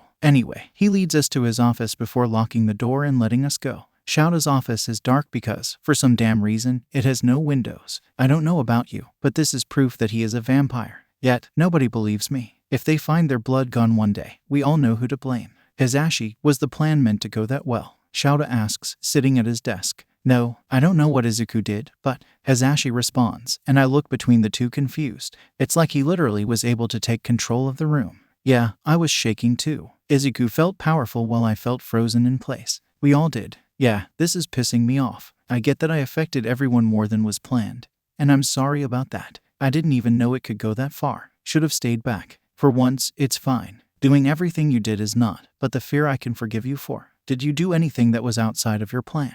No. Why would I? Because you fell off. Whatever. I don't get what the two of you are talking about. Shouta sighs. I guess we can't worry too much about it right now. For now, you're stuck with me till class starts. Even me? Hizashi asks. With that, Shouta kicks him out, leaving him and I a leash later. I have been forced to fall asleep by Shouta's feet while he works. Damn my weakness for pets. I was kicked awake, and, after running around like idiots in the hero class, I went straight to the support course class after school to work with May on a new feature for my costume. Too bad we get kicked out an hour later because apparently, Power Loader didn't want us together for too long. Wimp. So I head to the teacher's lounge to find nobody there, so I got to Shouta's office to check bingo and find he took over one of the gyms. Welp, I know where I'm going now. Usually, I would leave him alone, however, he never does something like this. I walk right on in there quietly to see him with a familiar purple hair boy that's not Minder running laps around the gym. I feel sorry for him already. Shinso. I sing, running on over to the boy to keep pace with him. Somehow, Shouta has not noticed me yet, probably because he's working on the weight system for Shinso. What the hell? He pants. Yep, he's out of shape. Told you we would meet again soon. How's life? Painful. Kind of expected when you're out of shape. He isn't even going a portion of my speed. No way. Hell are you? Shape. Want to head to the bathroom and check me out then? Better than the smoking thing to prove something. Izuku. Welp, Shouta finally noticed me. Bye, I'm not saving you. I dash off, going over to Shouta before slowing down. How's life as a new father? The man in front of me glares. Should have known. How? I got kicked out. What did you do? Absolutely nothing. For once in my itty-bitty life, I have done nothing. Shouta glares me down again. I attempt to glare back. I can't be taken seriously when I twitch from staying still for more than 5 seconds. I will be asking him after this. I need your help with something. Did I hear that right? Shouta wants my help. I will get someone else to do it if you don't shut up. Well, that got me to shut up quickly. I need you to make a support weapon for Shinso. Oh, anything specific he wants? Yes, Shinso wants my scarf. Okay, that's boring. It only needs a slightly different structure because Shouta's scarf somehow works with his quirk side effect. Anything else? Something to mask his voice while being able to replicate voices. Able to do that? I goddamn hope so. I'm making sure, you brat. I assume that Nezu told you the news. Bringing this up while making Shinso suffer. Okay, yes, what the hell? Don't you deal with me enough? I want to say yes because I do. I'm only letting you because I don't trust Hizashi and Midnight for your internship, and I can trust you on the field with me. Yes, I do trust Shouta the most out of anybody. I didn't think he would return the favor. After all, I'm insane. I'm surprised. You may act like an idiot, but I know you know what you're doing. The truth. All right, anything else? You're working out with Shinso. Oh, and I got those nunchucks officialized for your hero costume. Capture weapon without electricity. I didn't hear the rest. I only listened to the first part. Welp, time for hell. How the hell is Izuku not worn out? Shinso pants out, laying on the ground drowning in sweat. I, on the other hand, barely touched a lightning bolt of my energy. He works out every day. And it doesn't help that he is overloaded with energy, Shouta responds. You didn't force him to run, though. He can outrun my fastest student, who has engines for his calves endurance-wise. I have to force him to stop. He doesn't know limits. Because limits are for bitches, I state. Stop cursing. Run 10 laps. All right. I run off at full speed. It was easy peasy lemon squeezy. I come back about 10 minutes later. What is wrong with you? Shinso asks. I have to remember that list. Let's see. I have possible depression, psychopathic tendencies, severe ADHD, and germophobia. Oh, and I have to be impulsive as fuck and past alcoholic, smoker. I say way too enthusiastically. How are you still here? Determination and spite. Aizawa sensei. Help me out. Also, why is he here, anyway? Shouta has to scratch his head. That's the truth. The brat forces himself to move. As for why he's here, Izuku is under my care at the moment, so you will probably see him around. Don't tell anybody, or I will drop you. He even does his red eyes with his hair raised bullshit. Shinso straightens up immediately. Yes, Aizawa sensei. Good, now you're free to go. I smirk as Shinso runs off. However, that smirk is quickly wiped because I realize something. I look over at him. I ask, kind of reluctantly, if I may be honest. It's hard to tell what is a sensitive topic when it comes to quirks. Shouta, is something wrong? Shit didn't mean to worry his old ass. No, it's a curiosity question. Just ask it, Izuku. What does it feel like to have your quirk taken away? I mean, he has to have dealt with quirk suppressants one way or another, right? Shouta sighs. I don't know because I have never had my own taken away. That's surprising, however, I have been told it's like taking away a part of them. A portion of who they are. Does that mean it hurts? No, it feels like you are lost. I guess that makes sense. Quirk means individuality, so if that doesn't indicate anything, I don't know what will. Meanwhile, quirkless is no individuality. That makes me stop for a moment because that kind of hurts. Fucking society. That's why quirks are ingrained into society. Not because of power, but because people have come to believe that a quirk represents who they are. It's pitiful. Look at me. I'm bloody fantastic without a superpower. Izuku. I look up with a fake smile before walking up beside him, and we leave. What made you ask? I guess for an attempt to understand. Everyone freaks out when you use your quirk on them, after all. Worst in a fight. Yet, I don't react. I hear him sigh before he bashes himself against my side. Enough to get my attention but light not to piss me off. I look up at him while remembering to bleach my outfit when I get home. You're overthinking. That's a first. Not much else is said on that topic. We head home while I ramble on whatever comes to mind. After feeding Shouta and doing a little bit of cleaning, I'm back in my room working on Cat while he's out knocking some villains. I figured out a way to have Cat transform without magnetic clothes. Magnetic rings. I already programmed them and made them. I just need to test them and then make them look natural. Otherwise, they look awkward as hell. It would be inconvenient too because I would have to wear them everywhere. But better safe than sorry. I put the rings on my wrist. Elbows, waist, ankles, and kneecaps. I can move in them thankfully. Step 2. Cat, boot mode. With a meow, Cat transforms into my boots, wrapping around my shoes and all that. Still takes about 15 seconds but okay. Cat, arm mode. Same results as the legs. Hallelujah, it works. I ask Cat to transform back into Cat mode before removing the rings. I'm glad I put cushioning on the inside. Or that would have hurt like hell. Welp, time to pretty shit up. I managed to get a hold of some paint that will benefit the metal and protect it from rusting. Sun damaged. I like the look, but I don't want to weaken the metal. I decide to use black, so I can match it in with the dark. It looks great. I didn't realize it would take me for flipping ever until I look up to find Shouta, already in his pink PJs, looking down at me. What are you doing? I think it's pretty obvious. Painting. It's 2 in the morning. We wake up at 4:30. It's not like I technically need sleep. Yes, you do, brat. He grabs the back of my shirt and drags me to bed. Thankfully, it is clean as he drops me on the bed. He turns off the lights before laying beside me. What are you doing? Can you blame me for asking? This man has the nerve to put his hand back in my hair, starting to lull me to sleep rather quickly. I glare at him. I want an exchange. It does benefit me. It gets you to sleep. What about a back massage? Do you even know how to give one? I've done the research. The truth. Fine, but you have to be quiet. All right, get your shirt off. I promise you, I say this with a serious tone. This better be the best massage, or you're going back in the cage. Surprisingly, he removes his shirt. I look away to give him some privacy because I happen to be a decent human being and let him lie back down on his chest. I can see by his back he is physically strong. Usually, you can't tell because he wears baggy clothing to cover it. Typically, you should get on top of them to do this. However, it happens to be some weird-ass friendship. Obviously, I'm not going to top Shouta even though we all know he is a bottom. That's not what we are here for. I crawl over to Sho and start massaging his back gently. Stiff as hell motherfucker who can't take care of himself. He is covered in knots. Yeah, we have a weird relationship. After 10 minutes, I pull back to see that he presumably passed out. Fine, I'm taking over your bed then, you jerk. I get up only to feel a hand grab my wrist and drag me back down while another massages my hair. How the fuck is this deadbeat hobo still awake? It's slower, but okay. Too bad we passed out like that. It's going to be awkward as fuck waking up like that, but okay. Awkward friendship. I'm finally cat-free. Purring finally. I know, that was bad, but it was worth the frisk. Fancy meeting you here, Death. Oh wait, it's just Shouta shaking his head in disapproval if he ever knew why I did this to myself. I'm done. So it's been a couple of weeks, and a bunch of shit has happened. First off, Shouta and I waking up in my bed was as awkward as I made it out to be. Haven't spoken about it since. If that ain't friendship, I don't know what is. The second thing is that I finally remembered to show Todoroki the video. Here is an exclusive reaction to the video. About a week ago, I had to watch it with Todoroki in the cafeteria because the boy never has free time after school because of his jackass father. I might end up hacking custody from him.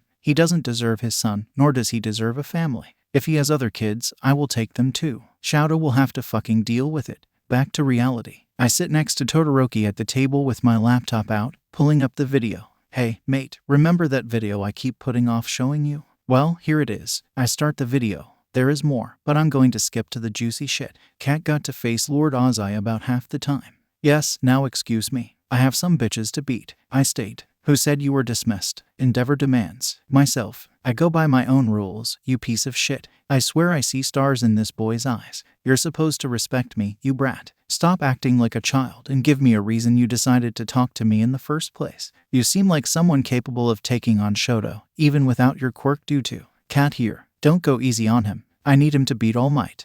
First off, don't tell me what the fuck to do unless you want trouble. Second, don't ever use me as a challenge to build someone up to beating bloody All Might of all people, because that is just an insult to me. Finally, you don't need him to beat All Might. Don't throw your petty dreams at your son. If anything, he needs to leave your ass and get you arrested because you're just not a hero. I didn't realize this before, but his flames actually lit up in anger. Think that would scare me. Try again. After I grinned at him, he seemed more reluctant. I guess I did like a Cheshire grin. You're insane. I don't know how you got here, but I can end you sooner than you can end me. But, see ya. Izuku, could you actually ruin my father? Todoroki asks. I've never seen somebody so happy about someone who smack-talked their father, even if it's a cute little smile. That's something. Yep, I have enough proof to ruin his reputation, at least. He is crap on me. Your choice. I'm willing to help out anywhere I can. The truth. I appreciate that. Thank you, Izuku. You have helped more than you realize. Probably. I just do what I got to do. I give Todoroki credit. He didn't want me to do anything because he knows that knocking down the number 2 hero could cause significant problems. Selfless boy. Now I spoil him with food he can't get, like candy and love. Well, as close to love as you're getting with me, which is beating each other up. I don't know why he's going to his asshole of a father for internships, though. His choice. I'm not his mom yet. Third, I finally made cookies with Sato. Turns out, he's a fucking god. I'm not trusted off campus by myself at the moment, so I forced him into the teacher's lounge to make them. That's a story of its own to tell. I thought we were supposed to go to my place to bake. Sato asks as we crawl through the window. Suspicious as fuck, and I'm surprised I got him to do this, but alright. We were, except I got in trouble for the whole cafeteria incident. And I've been really wanting to bake, so might as well get Sugar Man to help me. I already have the supplies, so anything you want. Are we supposed to be here? No, the door is locked with a reason. What the world, Izuku? For baking. I like my sweets as much as the next guy, but isn't this extreme? Priorities, darling. We start making chocolate chip cookies because those are the bomb when we begin to hear slamming on the door. Should we start worrying? Maybe. I got this. Good thing they're in the oven already. I walk over to the door, cat right beside me to support its owner. We are making cookies. Leave us alone, or I will burn these fuckers. You seriously have no respect for teachers. The truth. Izuku, open the door now. Shouta screams through the door. I see Sato going to hide behind the couch. I'm staying out of trouble for once. How are you able to talk to him like that? Sato asks. He's used to my shit. He's scary. Please. The only thing I'm scared of is my mom, kind of. Lie. It's germs to the extreme, but I'm not going to expose myself like that. Well, I hear the door unlocking now. How come the one time I do something nice, I get in trouble? Shouta walks through the door, glaring down at me. The disrespect. Maybe because you locked the teachers out. He asks. It's called a surprise, Zawa. No, why did you even need to lock? Sato, behind the couch, the boy reluctantly rises. Did he make you do this? Yes, pussy, you agreed to this. You're safe. Go to lunch before I consider otherwise. Sato literally runs off, leaving me with the demon in front of me. I'm socializing with somebody other than a hobo, porn star, and radio star. I attempt to cover myself. The timer goes off, and I walk from the conversation to pull them out and place them on the stove. Seriously? No cookies for you, I say with Gordon Ramsay's accent. I really don't care. You need to eat. That's what the cookies are for. Actual food. It is actual food if you eat the whole plate along with a bento I made. I shouldn't have to deal with you during the school day. Demon man. He still got cookies somehow. He had to make his food that night. Fourth, I'm not keeping track. Actually, I don't think there is anything else significant, so I will just summarize the rest. I hung out with my mom, so hallelujah there. We mostly talked about things that happened over the 2 weeks that are gone.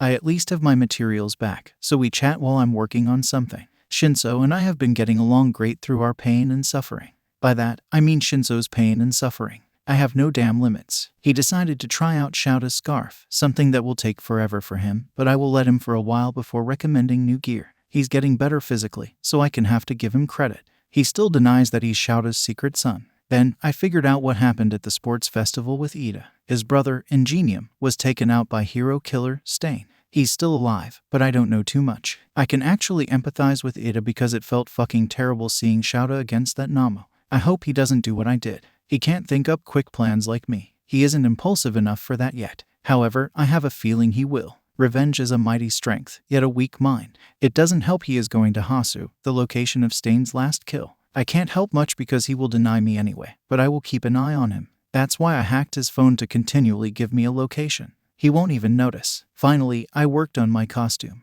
I changed a few features on it. Starting with the costume itself, it looks mostly the same, however, I made it all rubber. The first time I tried this, it was body tight, and I don't feel like showing off my dick size, so I made it looser. It covers my whole body except my face with a thin vest underneath. I added a new feature as well, Mobility Gear 2.0. I'm willing to admit that the original mobility gear had some problems. The main problem is that it sucks in most locations. I need walls to swing myself around, and reasonable situations like that are hard to come by. I decided to change it. I got rid of the grapples for now and made gloves and boots filled with compressed gas with adjustable nozzle.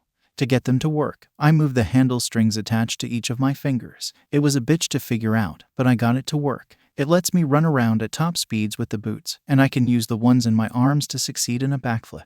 It took forever for me to learn, but I got it. Besides that, I made the nunchucks a part of my official arsenal as a capture weapon in case my batons can't do anything. The only difference is I made it so they can catch on fire if I need it to instead of just heating up. Speaking of batons, I added 2 new features. One I won't talk about yet, but the other lets me press the 2 ends of the batons together, creating a staff because you got to have a lot of ways for one thing. The final detail is a headset along with mini earbuds that I can give to heroes if needed. Shouta suggested that, and I have a feeling it's so he can keep with me during the internship.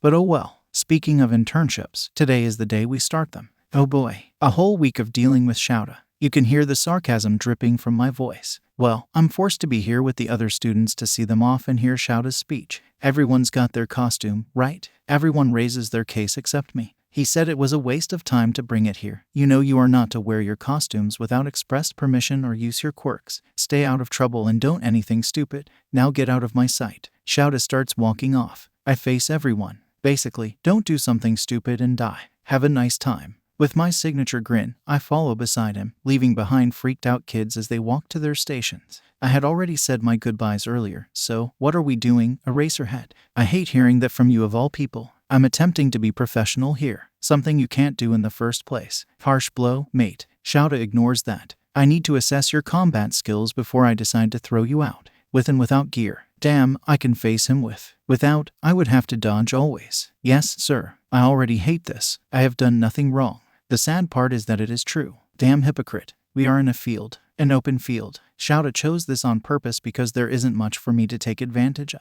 We are going without support items first. He even forced me to leave Cat at home. Hope Cat isn't too lonely. I don't care what you say. Robots have emotions too. You ready? Shouta asks. Ready as I'll ever be. I sing as I take as much distance as possible. I have a simple idea. Plan A. Wear him down and then take him down. Plan B. Don't fuck up Plan A. I try. The basic idea is while Shouta is as fast as a jaguar, but he can't last nearly as long as me. I have a couple of tricks up my sleeve. And not powerless, after all. The man doesn't give me a chance to think as his ribbons try to attack me and I dodge to the left with a roll, picking up some dirt with my left hand secretly before getting up and dashing forward. Hippity hop, gotta avoid this bullshit. I keep approaching, and Shouta decides to take his chance and approach forward, getting ready to throw a left punch towards me. Too bad I'm not willing to take that. I cover up my mouth and nose with my right hand before closing my eyes and throw the dirt down, causing a little bit of a dust cloud. Coughing can be heard from my demon friend. I could take him right now, but I'm afraid he can take me down.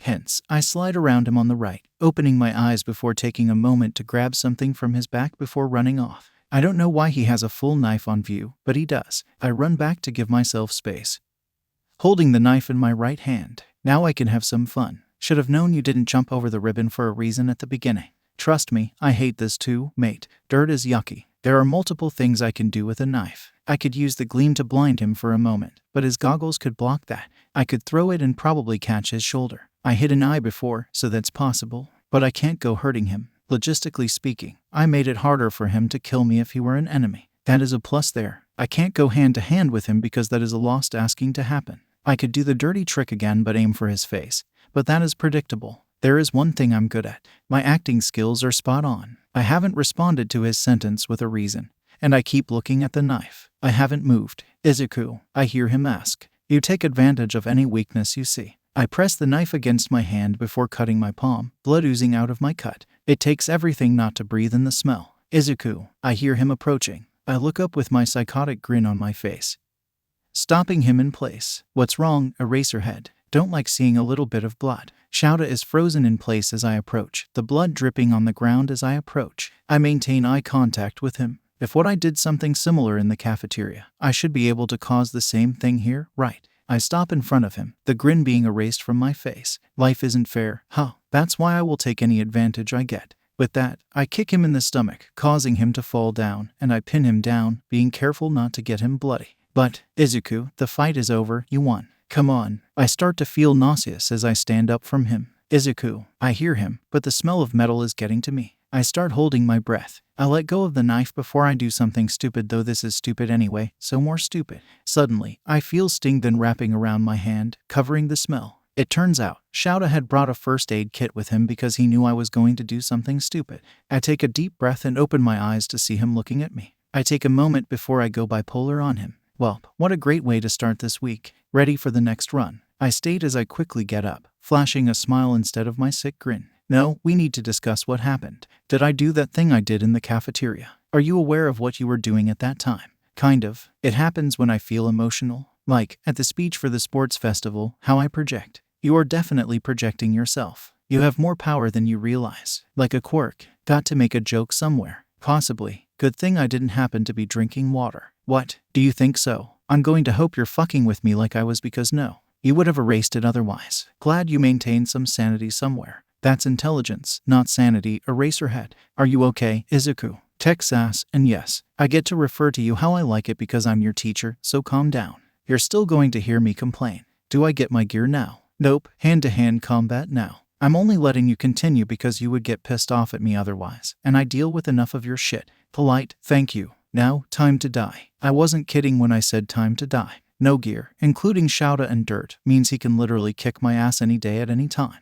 Yes, I can dodge and all that junk. Shouta happens to have more experience. I did take free lessons when I was little, so I can beat Bakugo up. I did, multiple times. After that, it became instinct. I'm simply too used to Bakugo. Shouta is simply too quick. Sure, I can learn from his movements and dodge, but he can switch a move rather easily, giving him an advantage. The only advantage I have is I last forever while he slows down, making it easier to dodge. I can continue till backup arrives, but not win. I'm surprised you have experience. Shouta pants. I had to survive bullies, I state, barely worn down. I guess so. I was going to do gear as well, but you're talented in those. We're going to work on hand-to-hand combat for a while. I nod, getting straight to it. If I said something, I would be complaining because I wanted to beat Shouta up with my gear. Maybe a little bit of testing. My life never goes as I want it. I should put something sentimental here but that's okay because that's what makes life unique. Let's be honest for one fucking moment. I don't care who you are, you want it to go your way.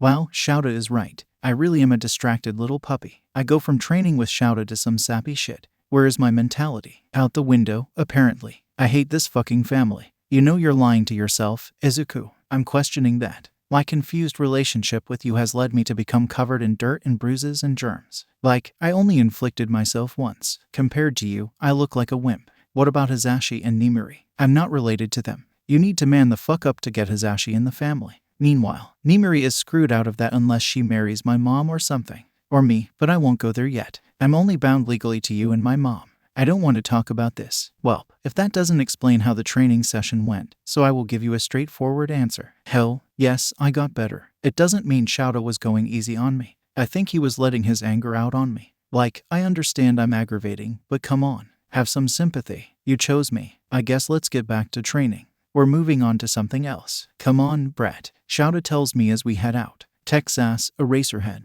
Well, we appear in a gym with targets, and my only guess is long-range practice. We working on the range. Yes, I noticed at the sludge incident that you threw a knife. I want to test your ability with long-range weapons in general. Oh yeah, the memories. The day I told All Might he can go fuck himself basically, and I saved my childhood bully. Shouta shakes his head as he moves to grab a box, bringing it over and setting it on the floor. He pops off the lid to reveal some nicely organized knives and kunais, multiple of each style. We are going to start with regular knives and move to the kunais. You need to test with both hands. He hands me a regular large kitchen knife, the one most similar to what I carry around.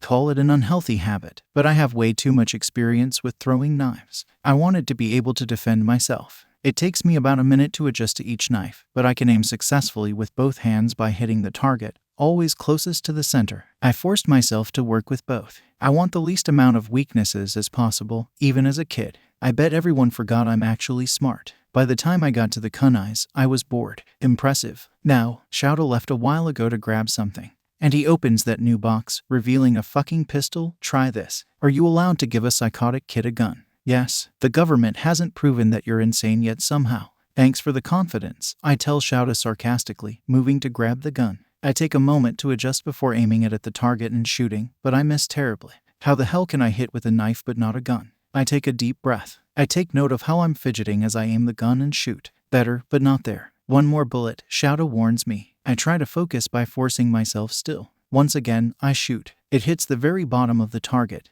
That's interesting. I want to try something. He carefully takes the gun and guides me to the bleachers. Sit down and stay still as long as possible. I do as he asks. I start trembling and fidgeting at 5 seconds, but I manage to stay in the same position. Internally, I'm frantic because I have something to focus on, at least. It's like a blanket trying to smother me if I attempt to stay still. Pathetic, I know. I really am a puppy. Izuku, you're good. I quickly hop up, shaking the blanket off. That could be a weakness for you to be unable to stay still, especially underground. For those who need an explanation, those underground, especially Shouta, rely on surprise attacks. Those require being still. Who can't be still? This pussy. Isn't there like something you could put in my hand like a ball or something that could stop that? I ask. It's more of a curious question. A fidget item. Yeah, but it would have to be very specific for you. I nod. Let's go eat and take a nap. I don't want a nap. Eraserhead. I want a shower. After you take a shower, I'll probably send you with Hizashi to keep you busy then. You're both going to stay in the teacher's lounge while I stay in my office. I'll take it. And no causing trouble. No pranks or nothing.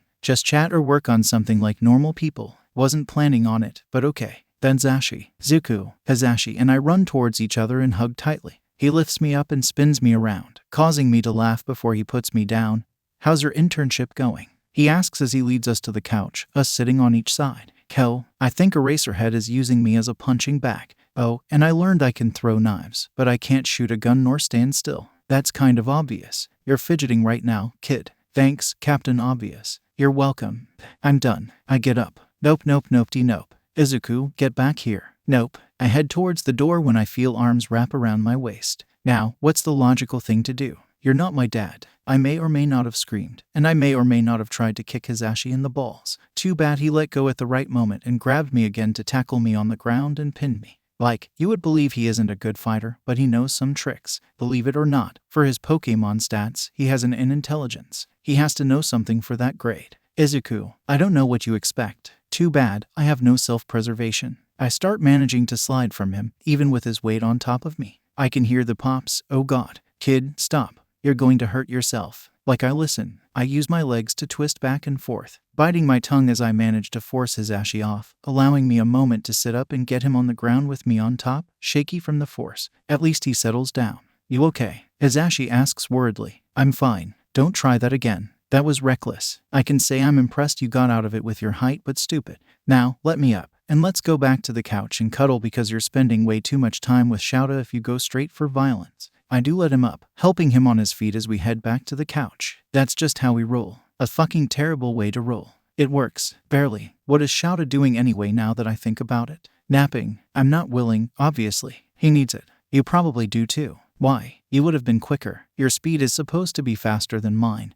And we matched there. For anyone curious, Hizashi's speed stat is a D while mine is a C. I still have energy, though. I stand up to bounce on my toes, something I do if I'm standing still. You're like me in that sense except in a much more extreme case. You have energy that keeps you awake, except you need sleep. Even after trying to expend most of it, you still can stay awake for hours on end. How much sleep did you get last night? About an hour. I sleep an average of 3 hours every night. More like 2, but 3 sounds slightly better. And most of the time, I skip. Have you been tested to see how it affects you? It doesn't affect me as long as I take naps sometimes. I mean, I got out of jail while drunk. If I can do that, I think it will take a while to start having problems. Not healthy, says the man with 3 jobs. I am an adult, and you are still a child. I don't need you falling on your feet like I did because I did the same thing. Overactive. I was able to settle over the years with medication, but I learned I need to sleep. You need that too, kid. I have to have at least 4, but you're still growing. I say about 6 because you're still growing.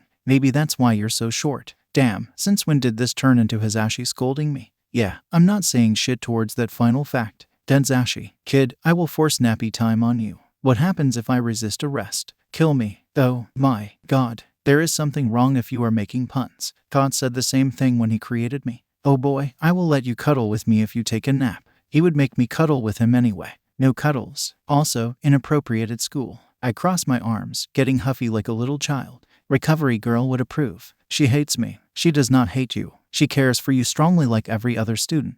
I think hurting myself with an invention kind of ruined that. What? Nothing. I will find that out later.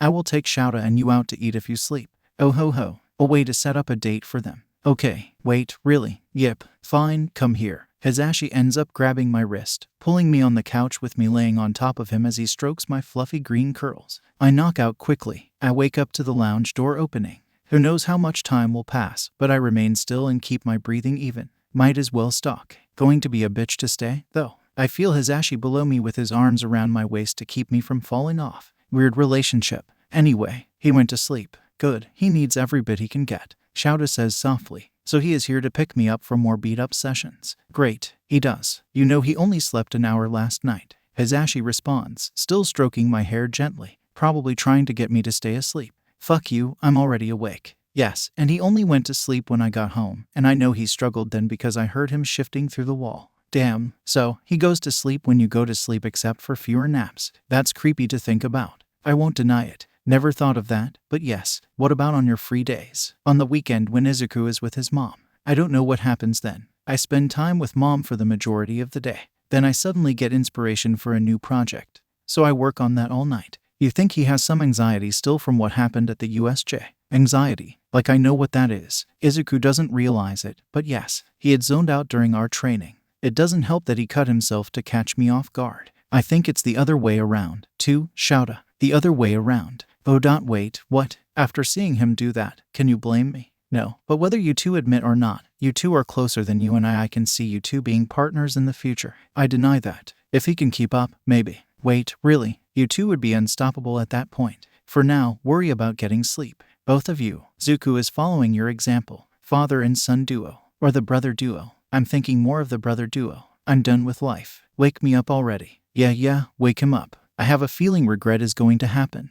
Izuku, wake up. Hisashi used his fucking quirk. I sit up quickly, punching him in the stomach harshly to cut him off as I fall off the couch. You motherfucker. Both of you settle down, and Izuku stop cursing. Shouta growls. Tech sass, but yes, Eraserhead. Hisashi bursts out laughing at that comment. I feel scarves wrap around me, dragging me next to him. Brett, back to training. Then tonight we are going to visit Ada's brother in the hospital. Shouta tells us. Can I go too? Hisashi asks. Yes, both you and Nimari can go. But you have to stay out of trouble, especially with Izuku going as well. Yes, you will get along great with him, Zuku. When was that a nickname? As long as he ain't stiff like Ada, we will be fine. Why are we visiting? Why do you think? Shouta asks. Stain, you're on the stain case. The only idea I can come up with. Yes, that's why I told you to pack a bag as well. We're staying in Hasu. I thought it was to deport me, but I can accept that. Why are we still here, then? I needed to test your abilities. That happens to be something I can work with. Better than I thought.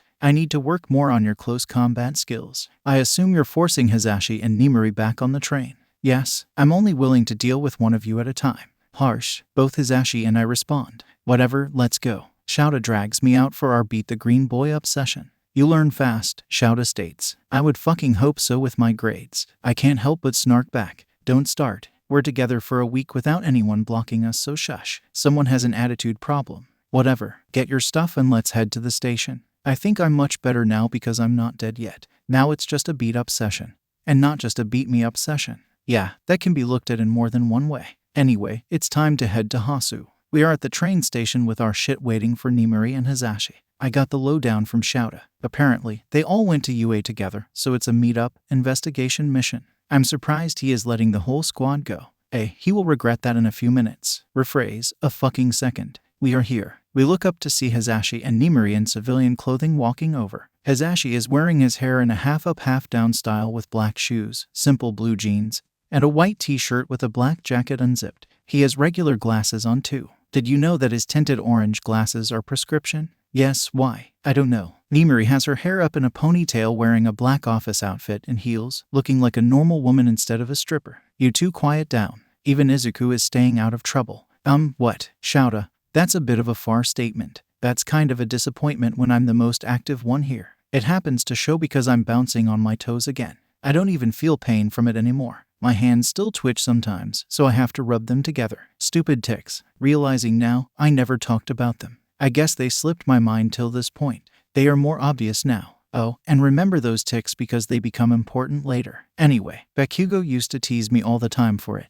And that's how he earned himself a broken nose. Not controllable, honey, unlike your goddamn explosions. Nimari quickly pulls me into a hug before pulling back and ruffling my hair. How you doing, kid? I'm good. It's not beat up the green session anymore. It's let's beat each other up session now. She chuckles, shaking her head. Show being rough on you. I ain't a pussy. Izuku, no cursing in public. Shouta always ruining the moment. Let's go. I'll be blaming you too if we miss the train. We ain't that late, though. Azashi tries to rebut. Whatever, let's go. Keep up. Shouta walks off, and I quickly catch up beside him while Hizashi and Nimari stay behind us. Before I get on the train, I put on my gloves because those poles are nasty. When we get on the subway, we can share a single pole, each of us taking a side because I can't sit still for damn. Thankfully, I'm short as fuck compared to the rest, so I only have to grab the bottom while the other three fight for space. Nimari settles for the bottom while the boys keep their hands close. It's like, just hold hands already, damn it. Thinking about it, it probably looks weird. I'm 5'3", Nimari is 5'9", Shouta is 6, and Hizashi is 6'0". Basically, it looks like a fucked up family. Hey, Nemi, think I can pole dance on a moving subway? I have to ask with a smirk. Obviously, that receives laughter from the rest of the children and a smack upside the head from the adult. At least try to act mature, Shouta mutters, shaking his head. Now, we can't be on a subway without drama, can we? Well, we can, God. Does that happen? Nope, it's drama time, bitches. Within only a couple minutes too. We were all talking about the physics and subways when a guy sitting near us pulls on Nimari's sleeve. Not in a sexual way, but to get her attention. Yes, that is important because of her body type. May I help you? She asks, looking over the man. He looks like your classic businessman. He has a clean-shaven face, brown eyes, black hair, and a black suit with a blue tie. I mean, even the tie color is typical. He has his legs crossed with his right hand holding the suitcase in the seat next to him like the dipwad he.